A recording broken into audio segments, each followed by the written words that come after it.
So here's what we're going to do. We're going to jump forward to Daryl Starkweather. What I asked Daryl to do is talk about state of the business, because right now everything is changing across the entire United States. I asked him to tell us, how Ambit is doing, and we went back into the archives and we found an incredible slide back in Rose's early days on PowerPoint. Oh yes. I don't know if you remember this, Daryl, but Oh, I do. This is probably one of the funniest things that Rose has done. So yeah, do me a favor, go ahead and kick this off. Tell us about how Ambit is doing. And listen, I'm super excited about the rest of the day. Sorry again for all the technical issues, but I think we'll be able to smooth things out and bring Brian back here in a little bit. So I'm going to turn it over to you, Daryl. All right. Well, thanks for having us, Kevin. Rose, I appreciate that graphic. Never looked better. I'm not sure you quite get into that suit today, but that's a new goal. So we'll work on that for ambition. But hey, listen, I want to just spend a few minutes with you to kind of talk about the state of Ambit. And, if I was to quote one of my favorite movies, Nacho Libre, the state of Ambit it's good. It's very good. And here's why we're seeing this. A lot of things. And I'm going to highlight a couple of those for you this morning, or I guess this afternoon for some folks. One, we're seeing tons of renewed engagement in the field. We have, people on the road from different markets coming into other markets in different states. They're all coming together to build Ambit. And it's been, one of the wonderful things to see, and it shows growth and commitment to growth, is when you see leaders from different organizations partnering together to build together. And from that, we're starting to see new leaders emerge. We're excited to have a EC fly-in coming in here in a couple of weeks to the Dallas area and celebrate those. So be on the lookout for that and get promoted so you can be on the next one. Another great thing we're seeing with engagement and all the new business presentations that are happening. We've got a lot of the virtual ones that are happening, but a lot of live new BPs, new ones in Chicago that Sylvia and her team just put together. We have a new one in Scranton, Pennsylvania, that leaders are putting together. So they're all popping up. And we've seen a lot of engagement through social media. We get a lot of our, what I'll call, from my perspective, younger leaders, more youthful, hip leaders that are using the social media to contact more and more people about the opportunity and the products that we offer. And so that's all great signs. And what all does that mean? It means growth for Ambit. And we are seeing growth. And I hope that you're seeing it in your business. If you're not, then this is where you need to be today and listen to these leaders and the folks that are growing Ambit today. So I'll give you some numbers.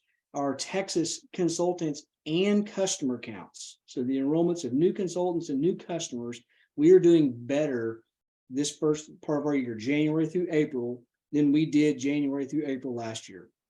And so we're seeing growth. It's the first part of the year. People are excited. They're putting new people in the business. They're getting customers.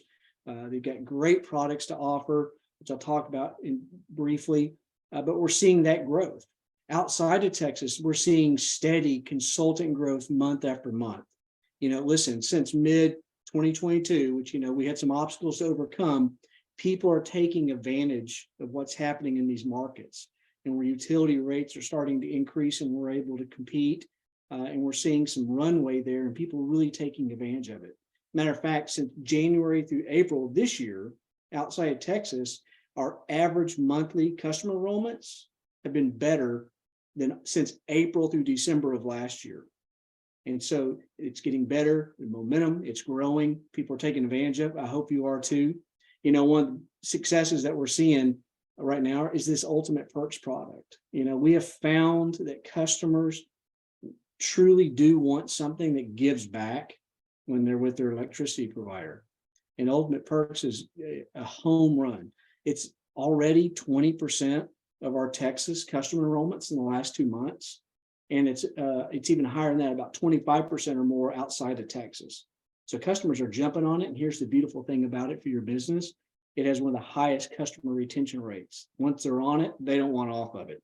They use the rewards, they're cashing in the dollars, they're seeing the benefits. So good stuff.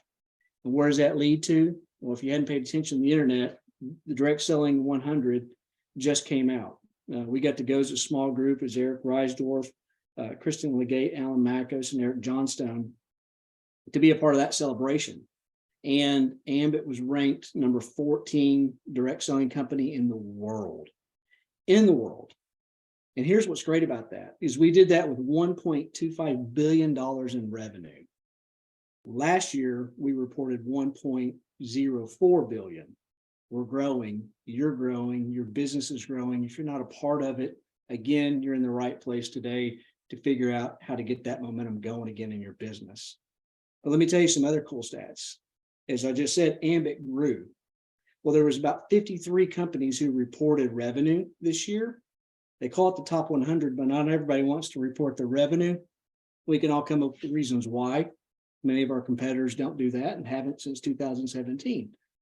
Wonder why, but here we go. So of those 53, 9, we don't know how they did because they didn't report last year. But 31 were down year over year. 13 were up. Ambit was one of those 13. And when you go look at just the top 20 companies on the DSN ranking, Ambit was one of the only 6 companies in the top 20 to grow year over year. That's huge. That's in the world. And we are in the United States. And many of these companies are international across the world, sell products in all 50 states, all these different countries. We're number 14, and we're one of 6 in the top 20 that grew.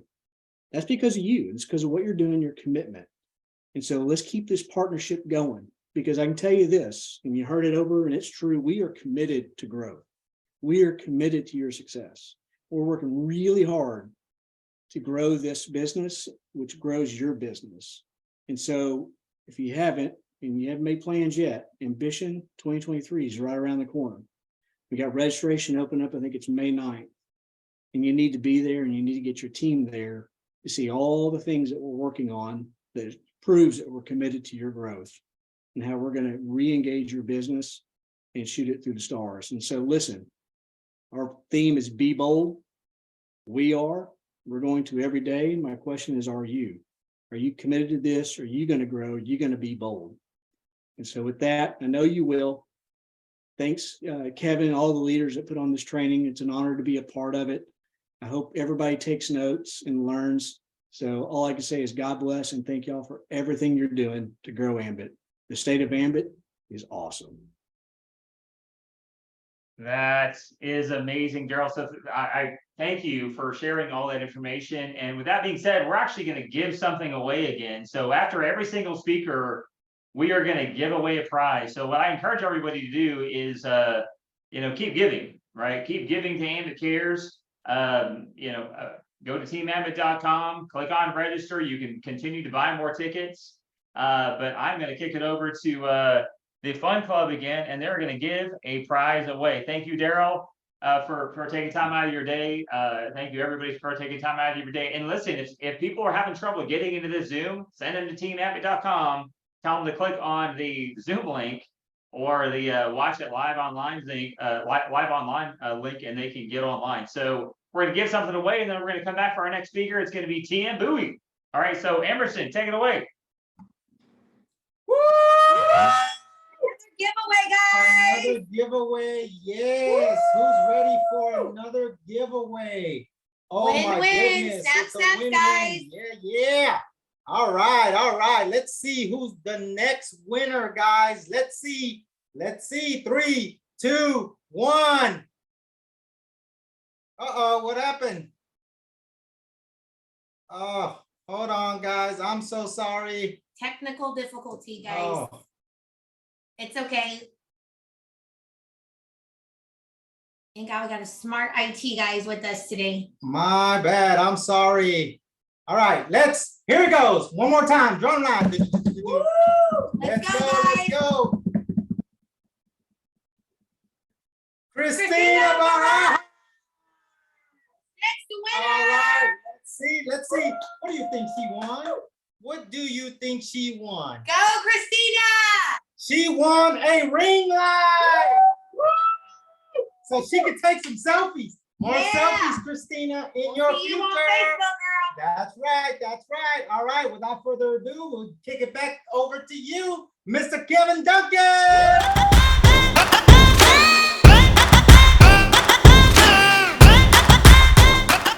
Okay, we're gonna keep this thing going here with the very next speaker. Listen, I'm excited about this guy because he's always excited. So if you want to find a person that always got a smile on his face, it'll bring you up from wherever you're at to where he's at.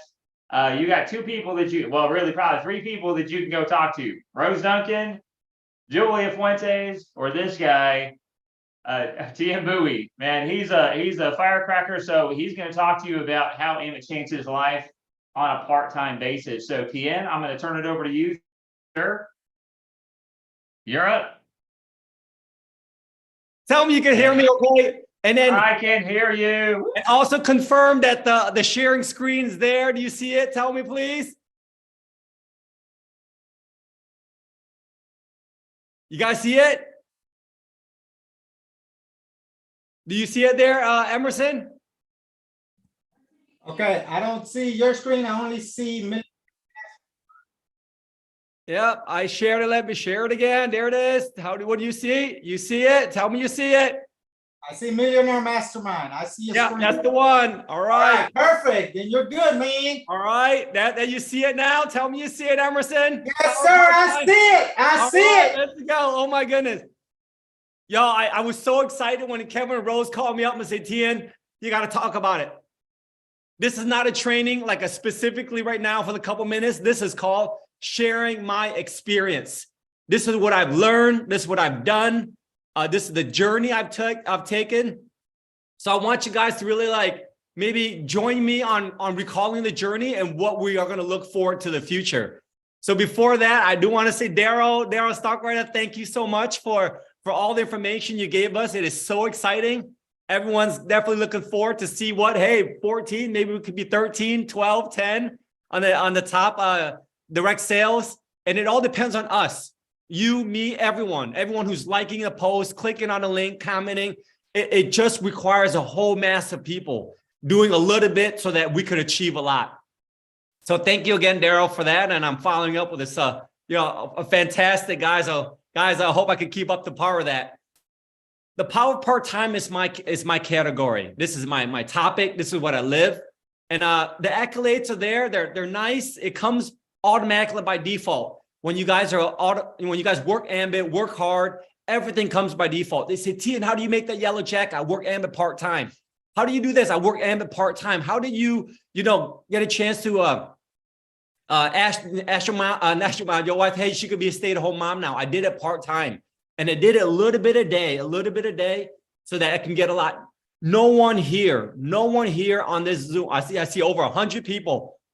No one here has received $1 million check, one flat from Ambit. No, it was an accumulation of miniature checks every week, residual income, pennies, quarters, nickels, dimes, all communicated, and we did it part-time. And I want to share with you, of course, the journey, the behind the scenes of it, and then hope you guys can definitely walk away with some value. This is something very important and something very personal for you, not for me, but for you, because I already found it. Ask yourself, truly ask yourself what's important to you. What is truly important? Stop. I'll let you guys like a couple of seconds there. And then you have to have the courage or the wisdom to live your life around your answer. So if family is important for you, think about it. Okay, I'm going to live my life around. How do I get more time for my family? How to get more resources for my family? What's important to you? Well, what if like the traveling, your charity? Figure out, in other words, it's a new way of looking at your why. What is truly important for you? To me, I realize every day my time is so limited, and it gets more limited, right, as you get older and older. But we realize, hey, it is so important to create great memories with family and friends. So how does that happen? You could use the time, financial freedom, residual income, and the money to actually do whatever you have to do. It affects everything you do. So find your answer. And then hopefully that drives you. Second here, Ambit, it is designed for busy people. It is designed for busy people. Everyone who started Ambit, everybody, like on this panel, I can list a bunch of names of Julia, Emerson, Kevin. It's designed for busy people. People who have full-time jobs. People who have 2 or 3 jobs already. Ambit's there definitely to incorporate into your schedule. So let me touch upon a couple of things, how Ambit's so beneficial for busy people. 1, It's mobile money. I have registered customer consultants on my phone.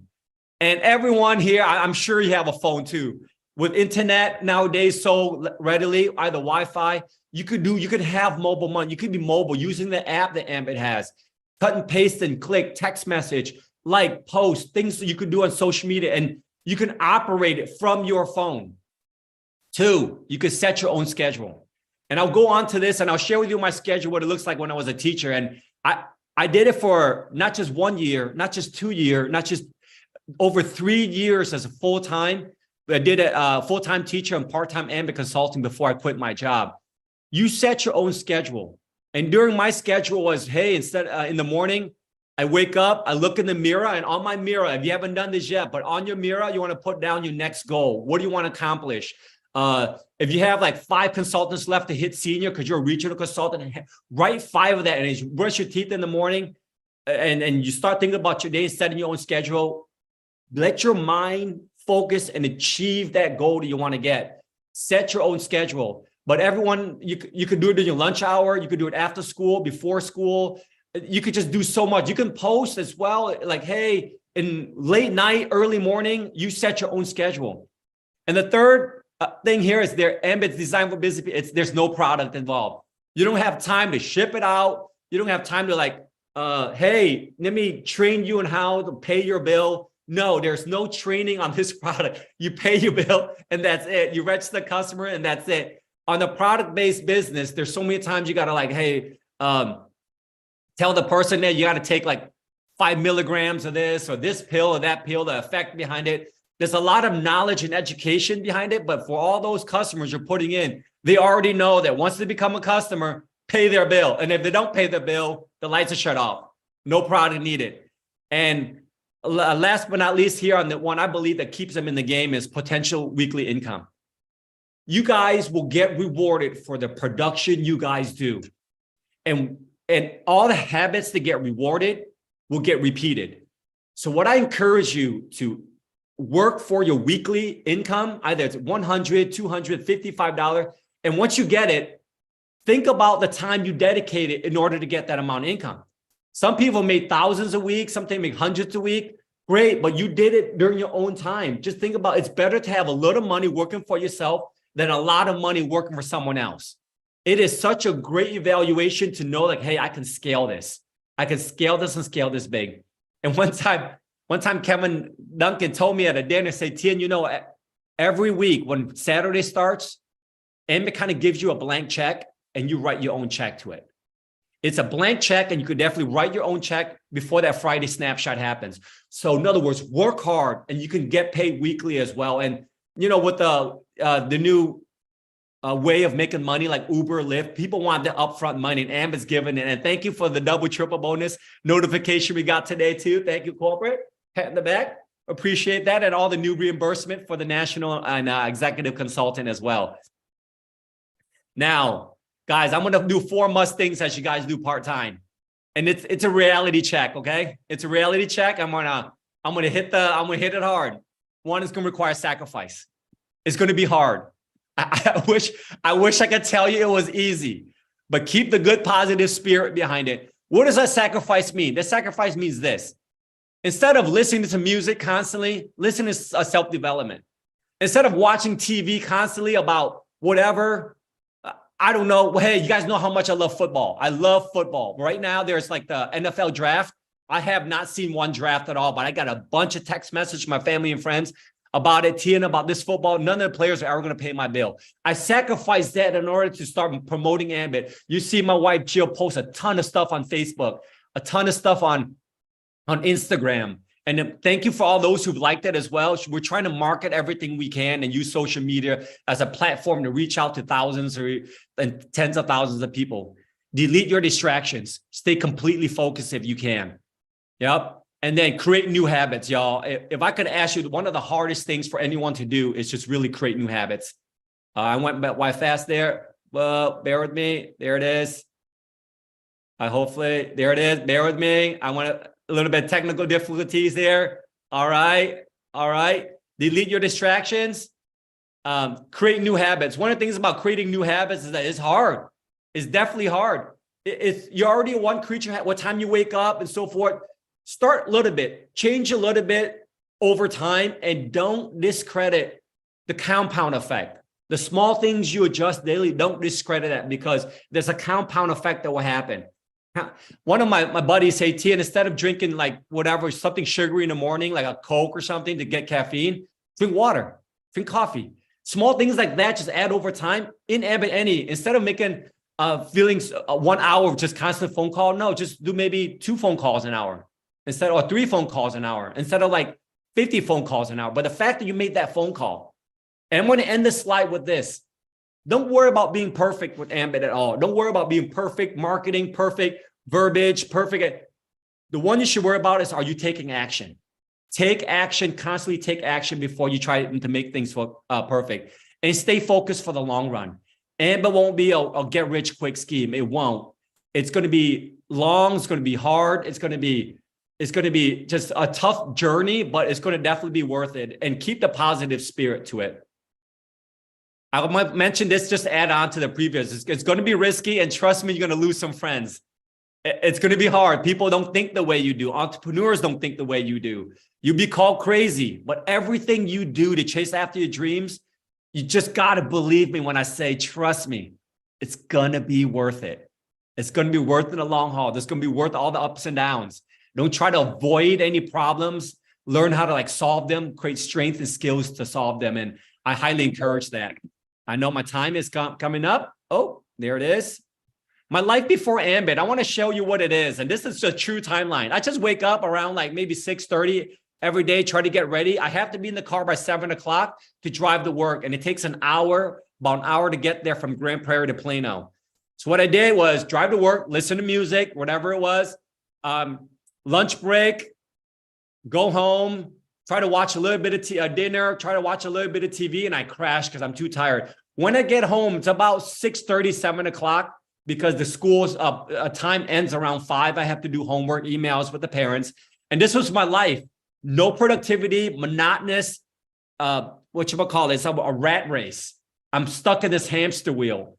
And I was a teacher for 9 years, almost a decade. I knew that if I want to change anything, I got to change something. And this quote hit me hard, and you got to say it twice or maybe 3 times to let it sink in. If nothing changes, nothing changes. If you want to change your life, but you don't change anything, nothing's going to change. Let it sink in. It hits you hard once you kind of like give yourself alone time to really read it and see how it affects your life, right? So my life while I was doing Ambit, I wake up, I brainstorm during the day. Again, slap that goal, slap your right in that mirror when you brush your teeth. Have it right there when you brush your teeth. Put it right there in the mirror. The things you want to accomplish short-term and long-term. Instead of trying to work, I make phone calls, a ton of phone call to work. I leave voice messages, I text and everything on the way there. Listen to self-development materials. And during lunch, I quickly ate. They gave me about 40-minute lunch or an hour lunch or so. I quickly ate and spent the rest of the time doing follow-up calls, trying to register customers, inviting people to evening presentations. And instead of driving home, I drove to a business presentation. A lot of people know that I drove directly from Plano to like Duncanville, Plano to Dallas, Plano to the DoubleTree Hotel. Those who already know those places, you guys know it's just requires a little bit of sacrifice, but I did it not just 1 year, not just 2 years, but 3 years of my life, day in and day, every week, so that we could, on the 3rd year, I had a chance to quit my job. And at night, right after dinner, I reviewed the power zone, follow with the team, see what I could do to help. And I always ask that question, instead of being that really like annoying, nagging boss, I always ask myself, what can I do to help you build a business? What can I do to help this? What can I do to help? And have that attitude of helping your team instead of dictating and managing your team. Do everything you can to support your team because it sets a great example. And of course, fortunes in the follow-up. I always do that in big time. And guys, this picture was taken last year.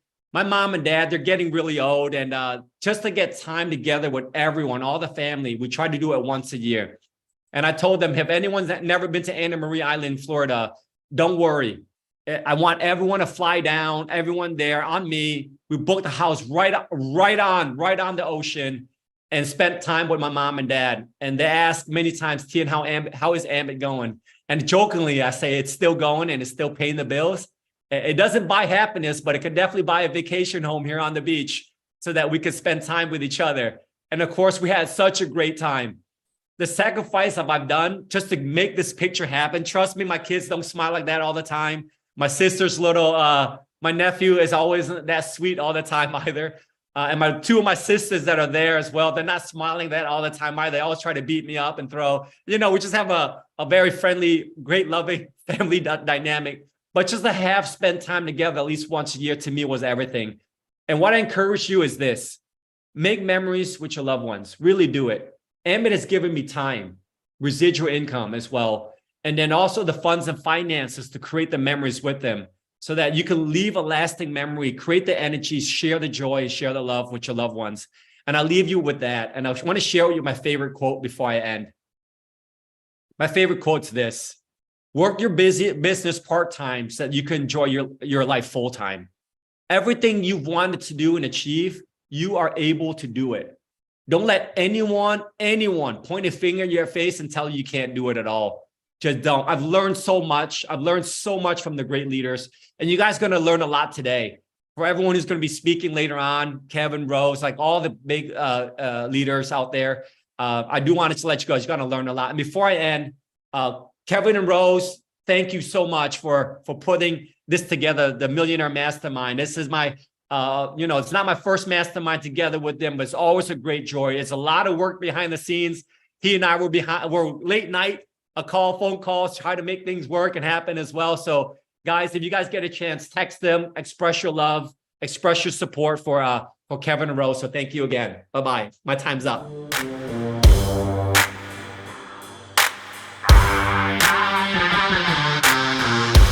National consultant, millionaire, Ray Perez. Thank you very much, Kevin. Thank you, Ross. Thank you, everyone, right there for this to putting together this great training. Okay, so my name is Ray Perez. I'm from El Salvador. I came to United States back in 1993. I was 17 years old, and I was so excited because United States is the land of opportunity. But let me see, 15 years went by quickly, and I found myself hardly surviving from paycheck to paychecks. And then by the end of 2009, I was used to work as selling vehicles. And then one of my customer, he asked me, I called him to see if he's ready to buy another vehicle. But in the middle of the conversation, he asked me, what electricity company do I have? I told him, and then he tell me how much you pay per kilowatt. I said, I don't know. And then he said that you can start this business. I mean, you can switch to Ambit and save some money, and you can do this business on your free time. I said, well, I tried. So, and then that's what I did. And then I wanted to know if this was a real company and also the company that worked with integrity. So, and then once I received my first $300 check, I said, wow, this is real. I mean, I'm here. And then I started learning. Okay, so when let me tell a little bit more because my topic is going to be, it's very important. So take time, make sure to take notes or screenshot or things like that. And then it's going to be quickly. It's going to be quickly. But so, and then let me see, by May 2010, my wife being able to quit her job to take care of her kids since that time. Full time. So, and then by the end of 2010, I quit my job to just do Ambit Energy. Was not easy in the beginning because, at that time was $429 for the franchise. And also, this is the first time that we are working on network marketing or multi-level marketing. We have not experienced anything. But in 2010, when I saw the people with yellow jackets that represent the first $1 million, I said to myself, wow, I mean, if they can do it, I can do it. If they can do it, I can do it. I don't know how I can fail this business. If I can do it. So that's that I got in my mind. And I said to myself, let's do it. And then in 2012, we became executive consultants. And then I remember on 2011, the first year when Ambit made the ambition 2011, I was in the last role in the American Airlines Center.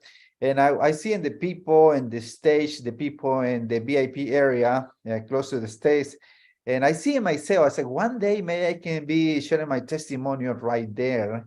And see that been happened already. I remember 2019. Well, I seen that time when the other consultant getting the rewards, and then Horizon or things like that. And then I said, maybe one day we can receive a something like that. So 2019, we received the Horizon Award. So we was so excited. Okay, let's begin. And then let's see. So when they say we should, what topic is gonna talking about, and I said to myself, let me see. Let me see what is okay. I said to myself, well, I want to talk about how I mean, what I can say, this is going to be one of my favorite topic is you will see right now. And then let's see, working with the right people. This is my topic, working with the right people. I mean, this is sound like a logical, sound like a obviously, but when you're new, you don't know that. Well, I'm talking about myself. I didn't know that. I was almost ending frustrated because I wanna everyone do it. I wanna expecting everyone seeing what I see and the opportunity, but it doesn't work like that. So if you knew this, if you are new in this business and you knew this topic, this is gonna help you a lot, because when I heard for the first time from the Mr. Steve Thompson, this business only works with the right people. And then that caught my attention. I said, yes, it makes sense. So I was thinking wrong about the business, because I was thinking everyone should do it and everyone should be the right people to do this business, because the business is not difficult. It's difficult when you want to do with the wrong people, and then it's difficult or impossible if you want to do with the wrong people. But when you know the business just work with the right people, and then you say, okay, that's fine. Okay, now I got it. I'm gonna be kind with everyone, but I'm gonna see who are the right people and want to work with them. I mean, it's better to have just one right person, than 10, 25, 200 wrong people. You don't need the wrong people. They're gonna make it harder, difficult. So this is that we're going with this one. Okay. I mean, and then you can say, well, and then you can say to yourself, well, there is two ways to run this business, to do this business. The harder way with the wrong people, and you don't want that. Believe me, you don't want that. So make sure don't force the people that they don't want to do any change on their life. Don't force them. Be kind with them, but don't get stuck with them, because that's not gonna be, it's not healthy for you. So the easy way is to do with right people. Get excited. It's going to be a pleasure when they call you. Hey, do you have a minute? Do you have 1 second? I have a question for you, and thank you. Appreciate for your help. I mean, this is the kind of people that you're looking for. The people show up to the business, the BP, the presentation, the people that want to be in this training like this one. The people, that's the kind of people that you're looking for. But not the people just doing excuses. Let me see, and let's move on. You know, see, the chicken hang out with the chicken, and the eagles hang out with eagles. The eagles hang out with eagles.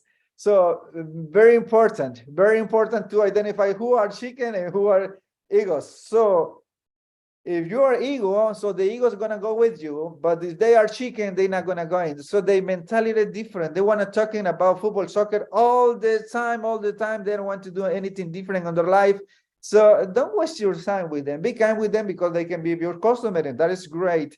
But don't try to change the way how they thinking. You can invite the people to do the business, to see the business, but you can force them to do something they don't want it to do. You know, I talking with my wife. You know, I just spoke with some person And she said he's gonna do it, but he never do it. And my wife said, don't tell them anymore. Don't tell them anymore. I promise I'm not gonna tell them anymore. And then I fell to my promise, and once again, when I have the opportunity, hey, this business, this opportunity, but no, they don't want to do it. So I mean, okay. Number one, the right people are open to seeing an opportunity.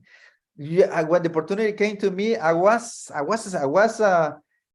open to see something. The wrong people, they're even interested in, they think everything is fraud. They say the rich people are confident, and the money can buy happiness, like a Timboy was saying. So, I mean, make sure we have the right people. Number two, the right people are honest with themselves. They not afraid to ask for help. The wrong people pretend that everything is fine. They don't need anything, even when they, are in difficult situation, but they not sincere with themselves. They are not honest with themselves. Number three, the right people willing to do what others want in order to have what others don't. The wrong people are not willing to make time for their business. They make excuses instead all the time. So what do you want to do? How do you want to do this business? How do you want to make this business with the right people? Number four, the right people are willing to sacrifice their entertainment and avoid distraction at all costs. At all costs, the wrong people, they care more about everything that give them pleasure and fun in their daily life, and they're not thinking about their future. They just thinking here and now. Like I said, they wanna talking about all stupid things, but not about their business. And you want to talk to people, they thinking in their future, thinking in their family, their wife, things they want to do. This is many people came to this country with big dreams, but and then they get in comfort zone. They doing the same people 10 years, 15 years, 20 years, and they doing hardly surviving from paycheck to paycheck because they're not hanging out with the right people. Number five, the right people appreciate when someone is genuinely interested in help them. The wrong people, they think it's your duty to help them. They think you have to. If they fail, if they don't have success on their business, they think it's your responsibility. So they don't assume their responsibility. Number six, the right people are always willing to learn the company system. The wrong people wanted to do their business, their way, and think they already know everything. They wanted to do on their way.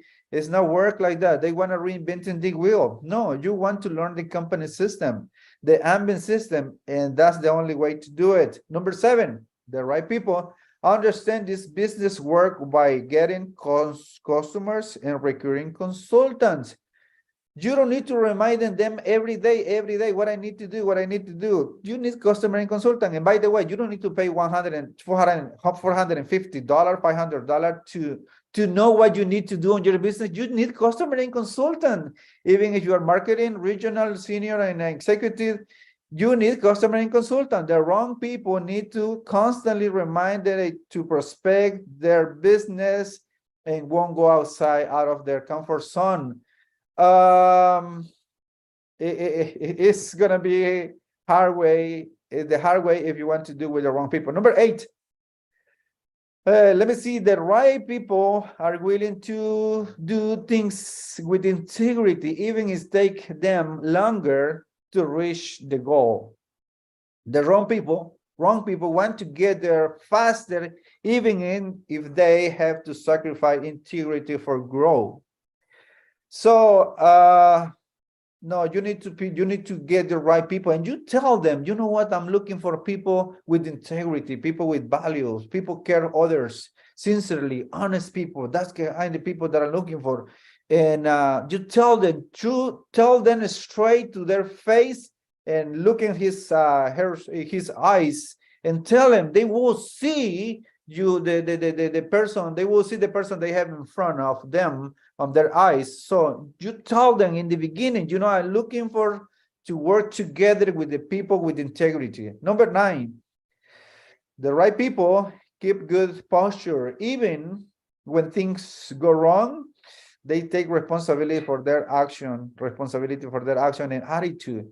You have to have the right posture all the time. The wrong people, they take a victim stance. They blame others for their mistake and they complain a lot. They say, why the company is charging deposit or for the people that have no social, or the people has a bad credit. Why the energy kilowatt hour is too high. They they blame the company. They blame everything, everyone.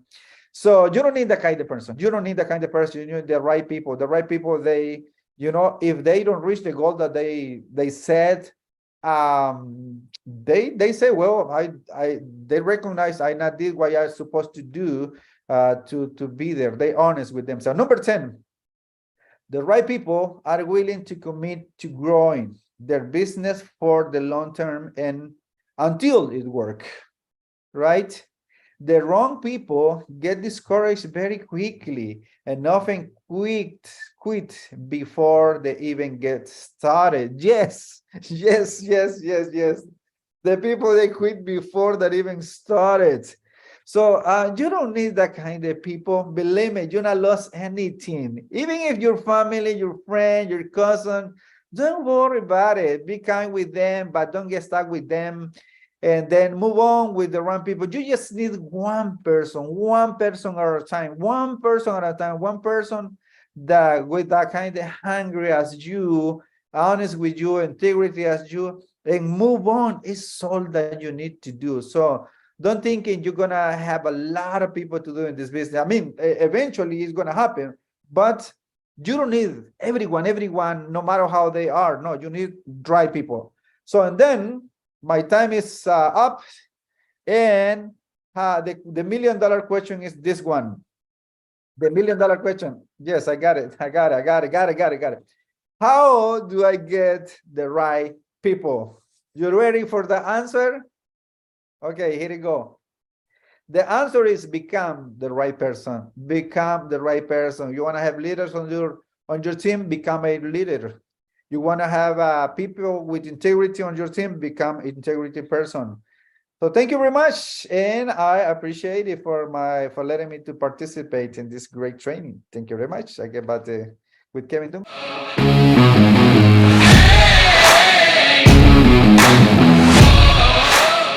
Over to the man of the hour here, Mr. Ambassador Brian McClure. Hey, can you hear me, Kevin? I can. You're a little bit. Go ahead. All right. Well, okay. first, Yeah, we can hear you. Go for it. Okay, good. Let me ask you a question before you hop off. How much money do we have donated to Ambit Cares as of right now? So as of right now, there is $3,696 donated to Ambit Cares. Okay, so on behalf of Betsy and myself, if in the next 30 minutes we can get that up to $5,000 total, Betsy and I will match it. What? Holy cow. Okay, you heard him, guys. Open your wallets, get your credit cards out. If we can raise another $1,300 in the next, 30 minutes? 30 minutes. Man, Brian's going to match $5,000, to Ambit Cares, so He's done this before. He's done this before, so I know he's good for it. I think they send me enough money every month for me to be able to do it. I love it. All right, Brian, the floor is yours. Thank you. Well, first, I appreciate the opportunity of being able to get on and want to say hi to everybody out in the Ambit world. And I really wanted to focus people today on, what is it that Ambit Energy means to me. I think a lot of people don't realize that you own and operate your own sales and marketing company simultaneous to opening that company, and truly is a company, even though it might be spare time or part-time to you, you chose Ambit Energy to drive revenue to it. And, as you go through it and you start to build, everybody on this call's at a different place. I encourage everybody to understand that this is a real business. Ambit has paid us tens of millions of dollars. I'm zooming from the back porch of my houseboat in Delco, Louisiana. And I can just tell you, it can fulfill all of your dreams. Now, we worked really, really hard. It's not going to be given to you on a silver platter. But I think one of the mistakes that people make is they treat it as a kind of a casual thing. When you can make tens of millions of dollars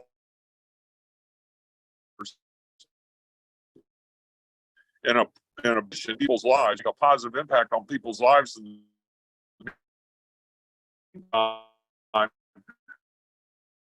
There's not a better opportunity to habitually use. Public utility unconsciously purchased, habitually used.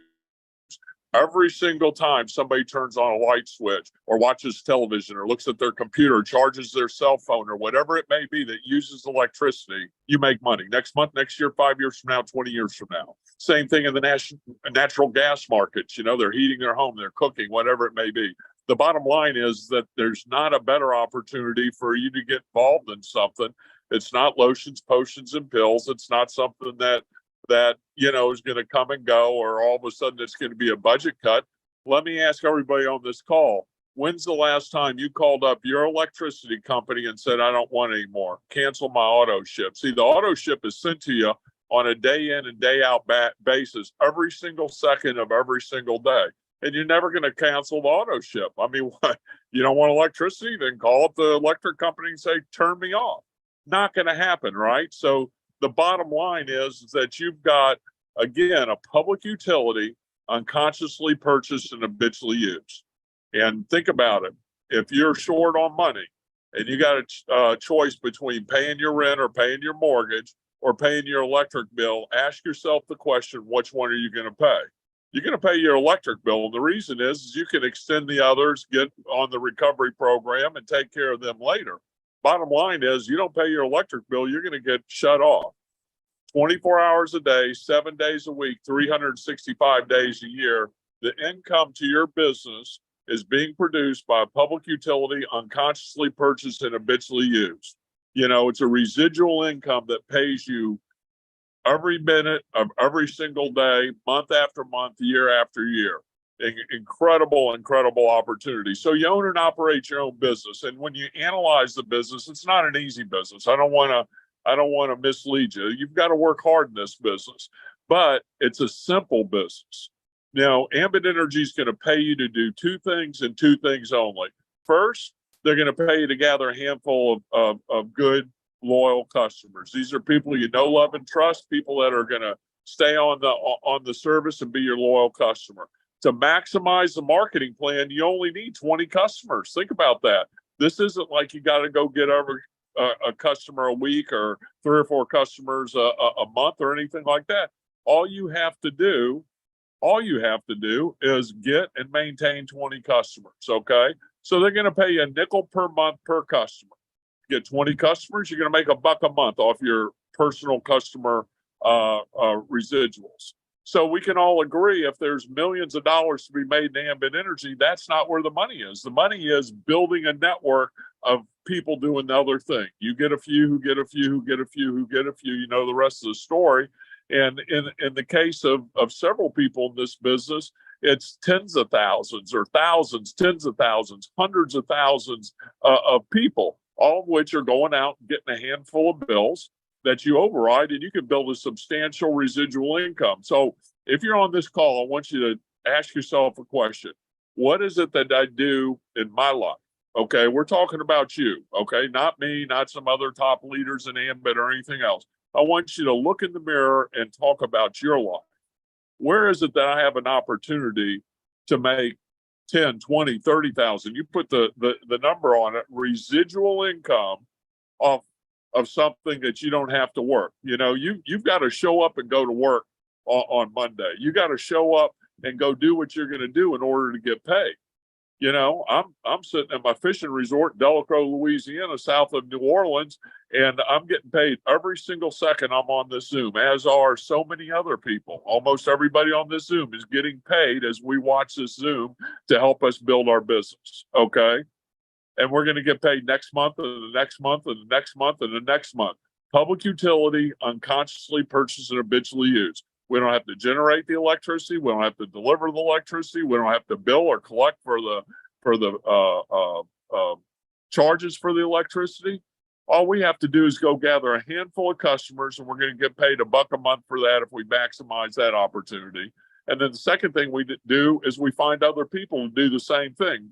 Make no mistake about it. Nobody gets paid in Ambit Energy without the acquisition of customers.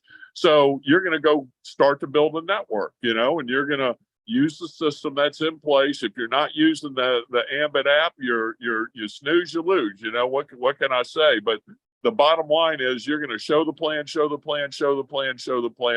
tie into the system. And what happens is, and what I want you to realize, and the main point of what I wanted to bring forward in the way of value to you today is this, is it's about building the organization, and it's about the organization, everybody gathering a handful of customers. And you have to understand, even though it's part-time, spare time, whatever you want to call it, the bottom line is it's a real business. When you can make hundreds or thousands or tens of thousands or hundreds of thousands of dollars a month, that's a real business. What other opportunity do you have in your life? So when I started my business, I quit. I'm a huge LSU football fan. Okay. Back in the day, I was a big New Orleans Saints fan. You know, so I'd watch football, I'd watch basketball, I'd do this, I'd do that. You know, I made the personal choice to put all that aside because I understood that 24 hours a day, 7 days a week is all that God gave me to go and produce at any given day, 24 hours. So if I could grab a half an hour here or an hour there and put it into my Ambit Energy business, I would have a business that duplicates. And when that business duplicates, it begins to, at some point, duplicate without me. That's exactly what happened. I worked very, very, very hard, and I got a few people who got a few people who got a few people, and a lot of people worked hard. A lot of people got in the business, paid their fee, and never got a customer. Other people got in the business making hundreds of thousands of dollars a month like I am. The bottom line is it's not for you to determine what other people will do. It's for you to determine how hard you're going to work to build your network, because they're going to pay us to do two things: gather customers, nickel per month per customer, $1 a month. Another thing they're going to do is they're going to pay us to attract quality people that are going to go out and gather a handful of customers. And, you know, just look at the results. The results are we have a lot of people making a lot of money by staying focused on number two. So my challenge to you is quit thinking about it. Quit overanalyzing it. Quit doing all that stuff that distracts you. Take the things in your life that can't change your life and put them aside. You know, I put them aside for 7, 8 years, and I worked harder than I've worked my entire life. And now I sit back and enjoy a residual income that is an income that isn't rivaled by very many people in this country. You know, it's a residual income based on a public utility unconsciously purchased, habitually used. And that income's protected by an incredible company called Ambit Energy that's owned by Vistra Energy, a New York Stock Exchange $1 billion plus company is who's sending you your commissions every single month. Folks, it does not get any better than Ambit Energy.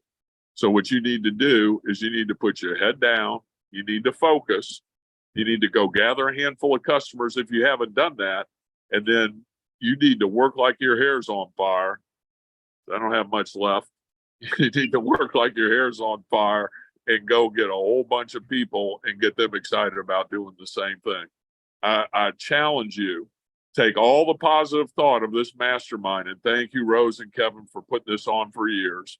And I look forward to a live one soon. But take all that energy, okay? Take all that energy and go out there and make it happen. All right, Transfer time. I appreciate you guys. I appreciate Kevin and Rose and Julia and Emerson for all you guys do. And everybody go make it happen. Take the positive thoughts of today and turn it into massive positive action. Thank you, Brian. I mean, I never get tired of hearing you say that. And here, the proof is in the pudding. You're sitting on the back of your boat on the ocean, doing this on your cell phone. I mean, how many people wouldn't want to be where you're at right now? All because you made that decision all those years ago. So thank you for your leadership. Thank you for your time. Thank you for offering to match the donations. Listen, I think we're getting a little bit closer. I saw some more donations come in, so I'll let you know if we make it. From that being said, we're going to go ahead and turn it back over to the Fun Club, Julian Emerson Fuentes, and let's see if we can give something else away. So I think we're at $3,786. I keep refreshing to see if more donations are coming in. But listen, if you weren't here, Brian is going to match us if we can get to $5,000 in donations. So keep it coming, guys. Julian Emerson, take it away. Thank you, Brian. You bet. Thank you, Brian. Thank you, Brian. Thank you for everything you've done, man. Thank you, thank you, thank you.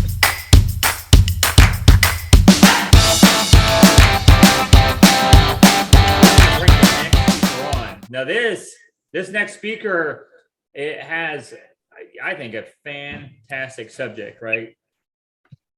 All right, so he comes direct to us from Illinois. Listen, I've watched this guy speak over the years. Every time I see him speak, he gets better and better and better. So with that being said, I'm going to turn it over to the very next speaker, national consultant, Maksud Mir. Are you here? Kevin, thank you very much. Rose, I appreciate it very, very much. Can you guys hear me okay? I can hear you okay. Yes, sir. All right, so fantastic. So I appreciate you guys for inviting me to come and train just a little bit. I mean, I feel so honored just going after Brian. Come on, this is incredible, guys. Listen, when Rose and Kevin asked me to talk about this subject, this subject has been very near and dear to me for a while because I built my whole organization or business on the development of customer gathering. And I'll tell you a little bit about that today. So let me see if I can share that screen. If you guys can see the screen, tell me. Rose, Kevin, can you see my screen now? Yes, sir. Yes. Good to Okay, go. wonderful. Thank you very much. So gathering customers, I mean, I can tell you a little bit about why the customer is necessary, guys. You know, my job was to gather customers in a deregulated state. I came from a non-deregulated state. So the reality of the business that I understood early on was that the customers are the lifeblood of our business. Without the customers, the true purpose of gathering, just like Brian said, gather a handful of loyal customers and help others to do the same, I could not do that part there. So why are the customers important is no money gets exchanged between you and the company unless the customers are enrolled in the system. So when you can be the greatest recruiter in the company, but if you're not able to get a few customers there, guess what? You can build 100 consultants in the organization, but there's 100 consultants, if they don't get 5 customers each or 3 customers each, there's no money going to be transferred. And how long are those consultants are willing to starve in your organization? You know, we talk about bringing them into our campfire, but when you bring your consultants in the campfire and tell them to be working hard and recruiting other people, but if the customer enrollment does not happen, they're going to starve and they're not going to stay around, and basically they will end up leaving the business. So my job in the next 10 minutes is to show you some organic and inorganic ways, including your list building, including your mom and your sister and asking for favors, including all of that stuff, maybe a few different ways that can accelerate your customer acquisition game. So when you're good at customer gathering, basically what happens is you have to transfer that good or the ability or the skill level to someone else. So early on in this business, I learned that this was a teach a man fish business. So I'm going to go over some biblical principles over here, guys, and you're going to follow along with me here by learning how to teach that skill to someone else.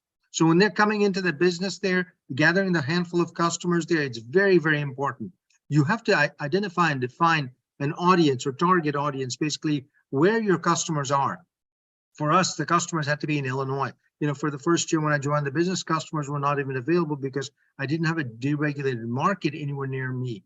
So I had to find a way or create a customer acquisition strategy to go to area where it was 3.5 hours away and I could find that specific market. And it was only gas that was open. Nicor Gas was open in Illinois at that time. Ameren had not opened when I joined the business there.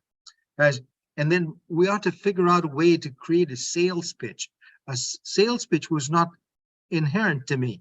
And I had to learn how to do that part there, and I had to train others to do that too also. And what I want to tell you is that building that network of customers initially gave us an ability into going in and recruiting in that market. Everyone talked to me about, you know, I'm trying to build in Illinois or Missouri in the beginning. You know, 60% of our consultants came in from Missouri, but they could not get any customers in Missouri. So we shifted our focus to Illinois, started doing presentations in Illinois. And as soon as that market opened, those customers, the initial customers that we ended up finding, some of those customers became consultants, and I'll touch on that in just a little bit too also. But there are other channels. Now what we use is email marketing or social media marketing or content marketing. We use, you know, a strong online presence there. So in the digital age, having that strong online presence is crucial because, you know, no one wants to, and especially with COVID, we could not drive to those areas where we were gathering customers, we were holding meetings there. We were not doing in-person solicitation. So guess what? We had to resort to social media. We had to resort to it. But during COVID, in the heat of COVID, 2020, we still gathered 9,700 customers in Illinois. So imagine that doing it in person or, you know, during that time frame, it would be very difficult for us to do that part there. So you have to teach your people how to join groups or attend events and build relationships with potential customers too also, because that will lead to more and more customers. And then another thing that you have to figure out is that how do you measure this success? There's some key performance indicators and how to track that success there. The tracking of the success is important if you want to reach a goal of number of customers, a large number of customers in your organization. And last thing about that part, the initial part, is that when you're teaching somebody, they have to practice. You have to give someone an ability to practice that skill. The new skill set has to be practiced over and over again. You have to give them feedbacks. You have to give them encouragement so that they can try new approaches.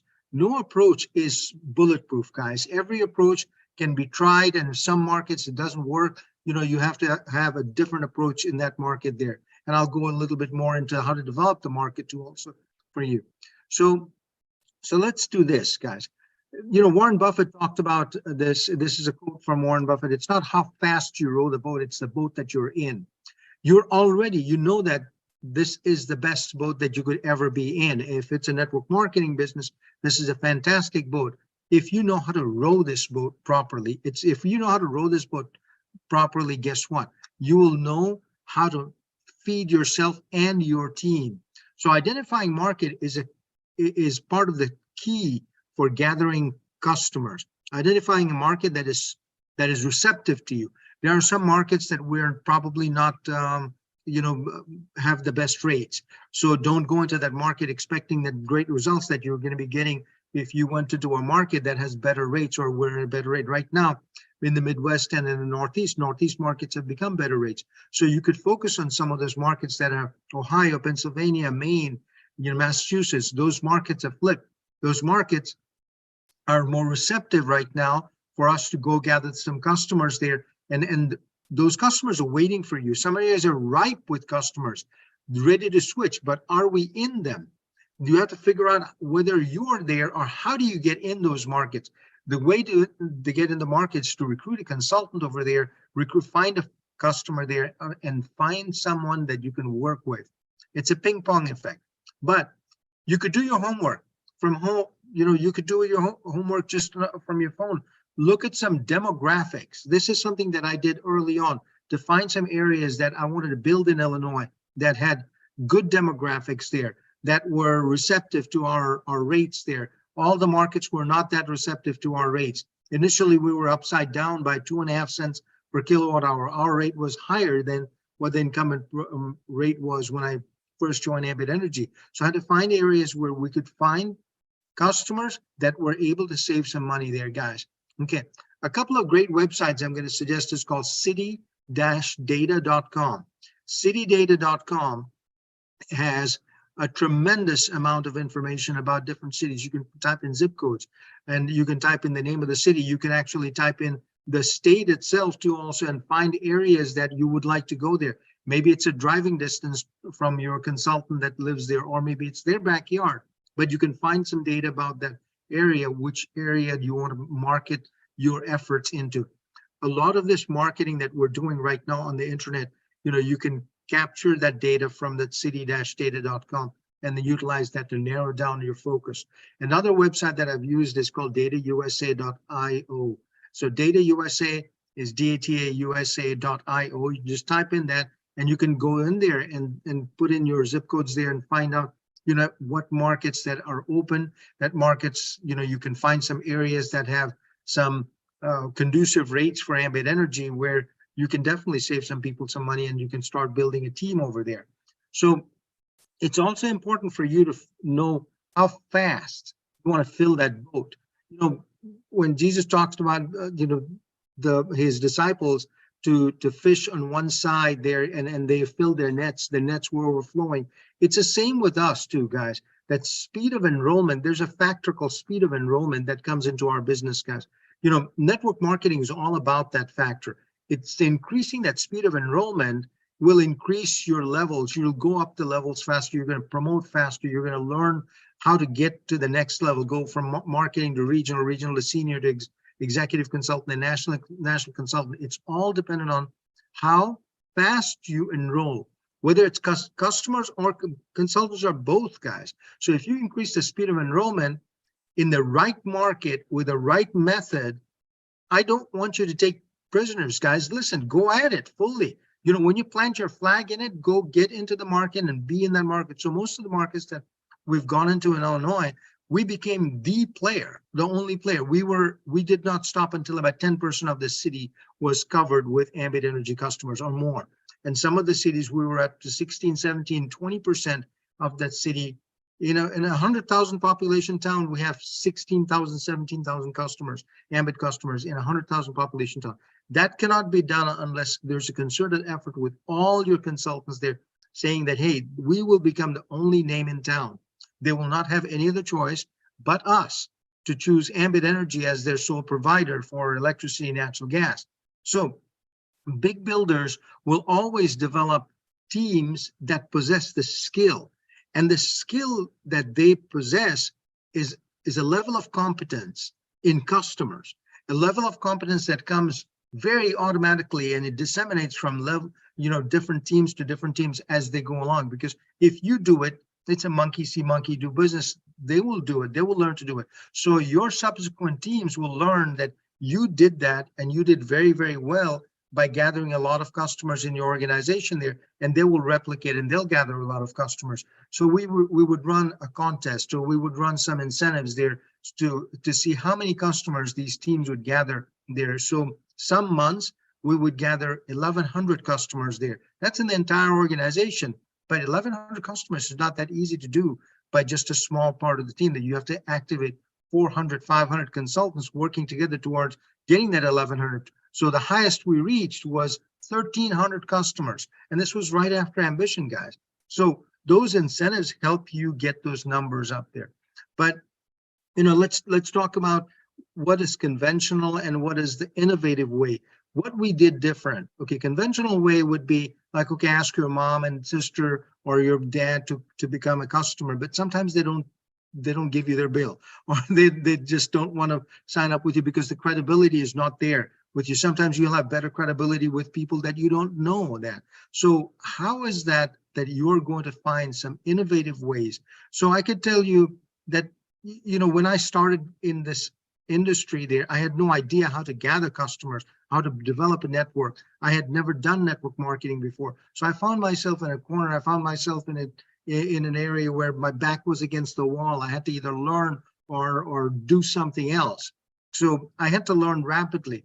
So what I did was I placed myself into the customer area, customer territory, automatically what happens is you will start creating a flow in a customer territory. So go to a customer territory. If you're in a non-deregulated area, it's essential for you to go build the business in a customer territory there, guys.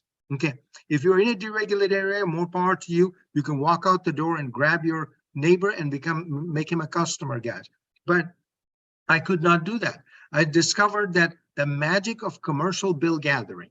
So I would go to a strip mall. A strip mall was a ripe environment for me. They had 6, 7 different businesses there. The commercial bill gathering allowed me to step into this large number of customers coming in the organization there, and it went from the business owner signing up, there are a couple of bills from their employees there signing up, and then the referrals that we would get from there too also. But it's the same concept as your referral business that you do with your friends or family, but you're doing it in commercial. And we went from that to larger. We went from that to the property managers, and we went from that to bigger apartment complexes, bigger places where they manage hundreds of bills there. So let's talk about a new pond thing. Whenever you go to a new pond, you want to take some new fishing poles with you. Take more than one fishing pole. So I teach this, or I've taught this thing all along in the last 11 years, is that we always equip our people with 5 to 7 poles. So if you're going to the body of water, you're going to a new body of water anyway, and you're going to where the fish are. You've identified that.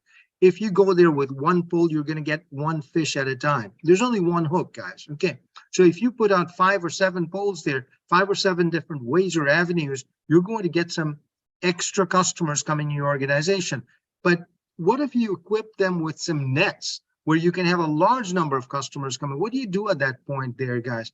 And if you teach that method or that ability, give that ability to 10 people in your organization, or help them learn that part of what will happen to your organization, how fast will you grow? Your boat will be laden with customers. You're going to become very, very capable, and your customer gatherers will be actually flourishing. Our company, our organization started flourishing when we taught the methods of gathering customers down the line. Everybody learned how to do that part of it. We used local events, benevolent organizations and we became very successful with the teams working in cold market and coming from non-deregulated states. They came into a cold market and did very, very well by doing these events there. Now, I'll tell you, the next part is, the difference between acquisition and retention. We get paid very well in our business for acquiring customers. When we acquire customers, we are gathering customers and getting a commission check on a weekly basis. We're getting the weekly money on Friday night. You get that direct deposit there. That's fantastic, you guys. We rejoice about that part there. But what the money that comes in later, which is what everybody is talking about, like Brian just mentioned about that hundreds of thousands of dollars are flowing into his business because every month he's able to get that from the work that he did many, many, many years ago. Guys, that is part of that retention. If you're able to retain customers there, guys, listen, I know, everybody here that is wearing a jacket here knows that it's a leaky bucket. Okay, leaky bucket means the bucket is, you're going to lose customers. Attrition is going to be your biggest enemy in that part there. But even though we're in a competitive market with other companies there, and we have to deal with attrition, the greatest strategy to fight attrition, okay, this is the greatest strategy to fight attrition, is to increase the size of your network. It's to increase the size of your number of consultants that go out and gather these customers there. It's to put more fish in your bucket, guys. If you have more fish in the bucket, guess what? You will not worry about how many fish died, or how many fish fell off, or how many fish you didn't land. Get more fish in the bucket. But don't slow down when you reach your 20 customers. Become professional at that part there, because when you become professional, you're becoming that person that leads by example and tell people that, okay, listen, I got my 20, but the rest, I helped someone else get that. I helped someone else get their 30 or 15 more. But guys, listen, when you become good at customer gathering, and when your consultants become good at customer gathering, the customer transfer widget that we have in the Power Zone will become your best friend. And when that happens, you'll understand the power of this magical power of getting some acquisition money, and then of course retaining those customers, because those customers falling into the 5th, 6th, and 7th level, they'll make you way more money than when they're coming in directly underneath you there.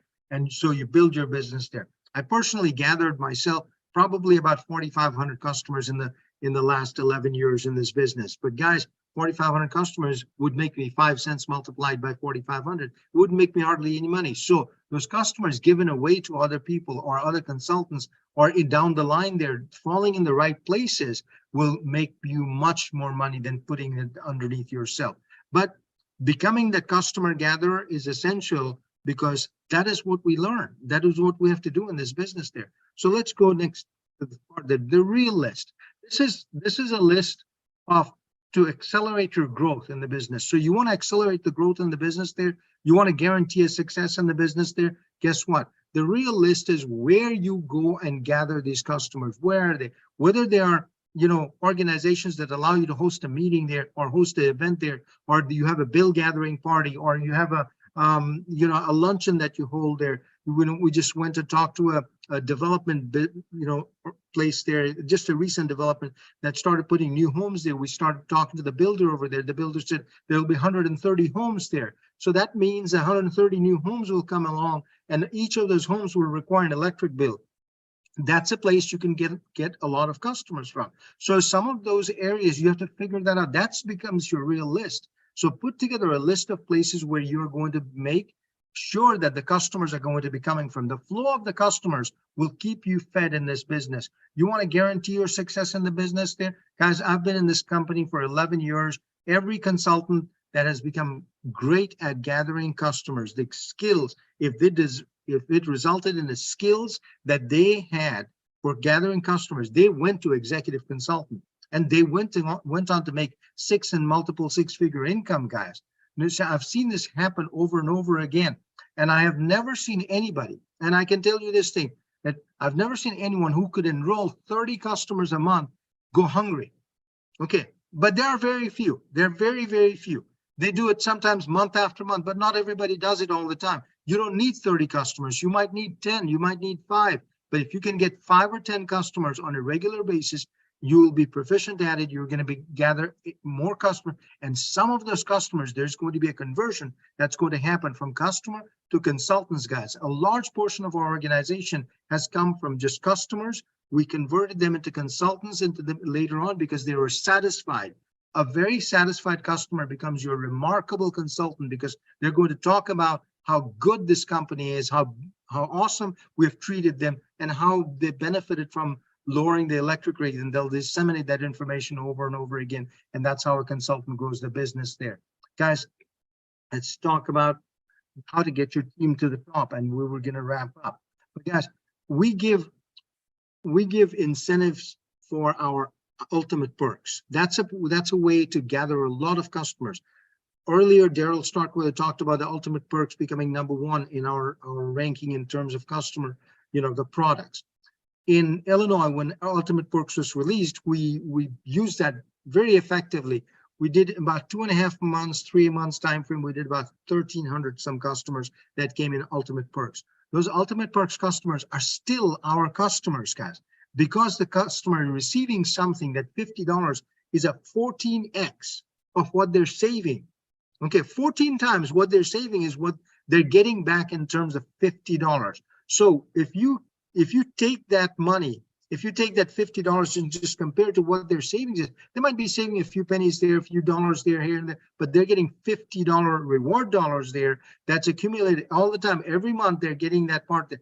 That becomes the greatest incentive for them to go tell everybody about that part there. So that automatically tells your team that this product works. This product is a sellable product. So when you can run with that product there, and in Texas, it's happening right now, the same thing. You're running with a product that Ambit started in 2021, and it's been a remarkable product for us. We're converting a lot of the fixed rate customers that were in the 12-month term into this Ultimate Perks. And the Ultimate Perks, the retention is higher, guys. I'm asking you guys to look at conventional and conventional. And if you don't have the fixed rate, if you don't push the fixed rate, just push the Ultimate Perks and let the customer decide whether they get the value for it or not. It'll increase your organization size really, really well, very quickly, guys. And guys, 95% of the people who are listening in this organization or in this meeting over here will probably end up writing some notes down and taking these notes and utilizing this. My challenge to you is this: be the 100%. All of you guys take something away from this meeting, from this training there. Learn from here and go utilize this. High percentage of the people who will learn from here will go utilize this. And if they do one nugget, one technique, one way, they will succeed in this business in a stellar way. Guys, when you fast forward 12 months from now, you learn something today. Okay, you take away from something from me or Kevin or Lane or anyone else or Brian, and you take that and then run that for 12 months. Guess what will happen? You will be a different person. You'll be a different class next year, guys. You will be at the pinnacle of your, quote unquote pyramid. Okay, you want to be there? Guess what? Teach that other person, teach the next person that you come in to the business contact with, teach that what you learned today. And someday they will be also the master motivator. They will be the master trainer. They will instill belief in others. I want you to take that challenge. I don't want you to run with this, because your job, my job, is to help you lead this organization. There's a guaranteed route to going to the top of this business, guys. And the last thing I want to tell you is keep a stat sheet. Okay, all performers keep stat sheets, guys. If you keep a stat sheet, this is your stat sheet. It's just a spreadsheet of how many customers and consultants are coming in. Just very simple stuff. Your Power Zone does it for you. But if you have a written down stuff from today, and go look at it 6 months later, go look at it 12 months later, you will see a remarkable improvement in that part there.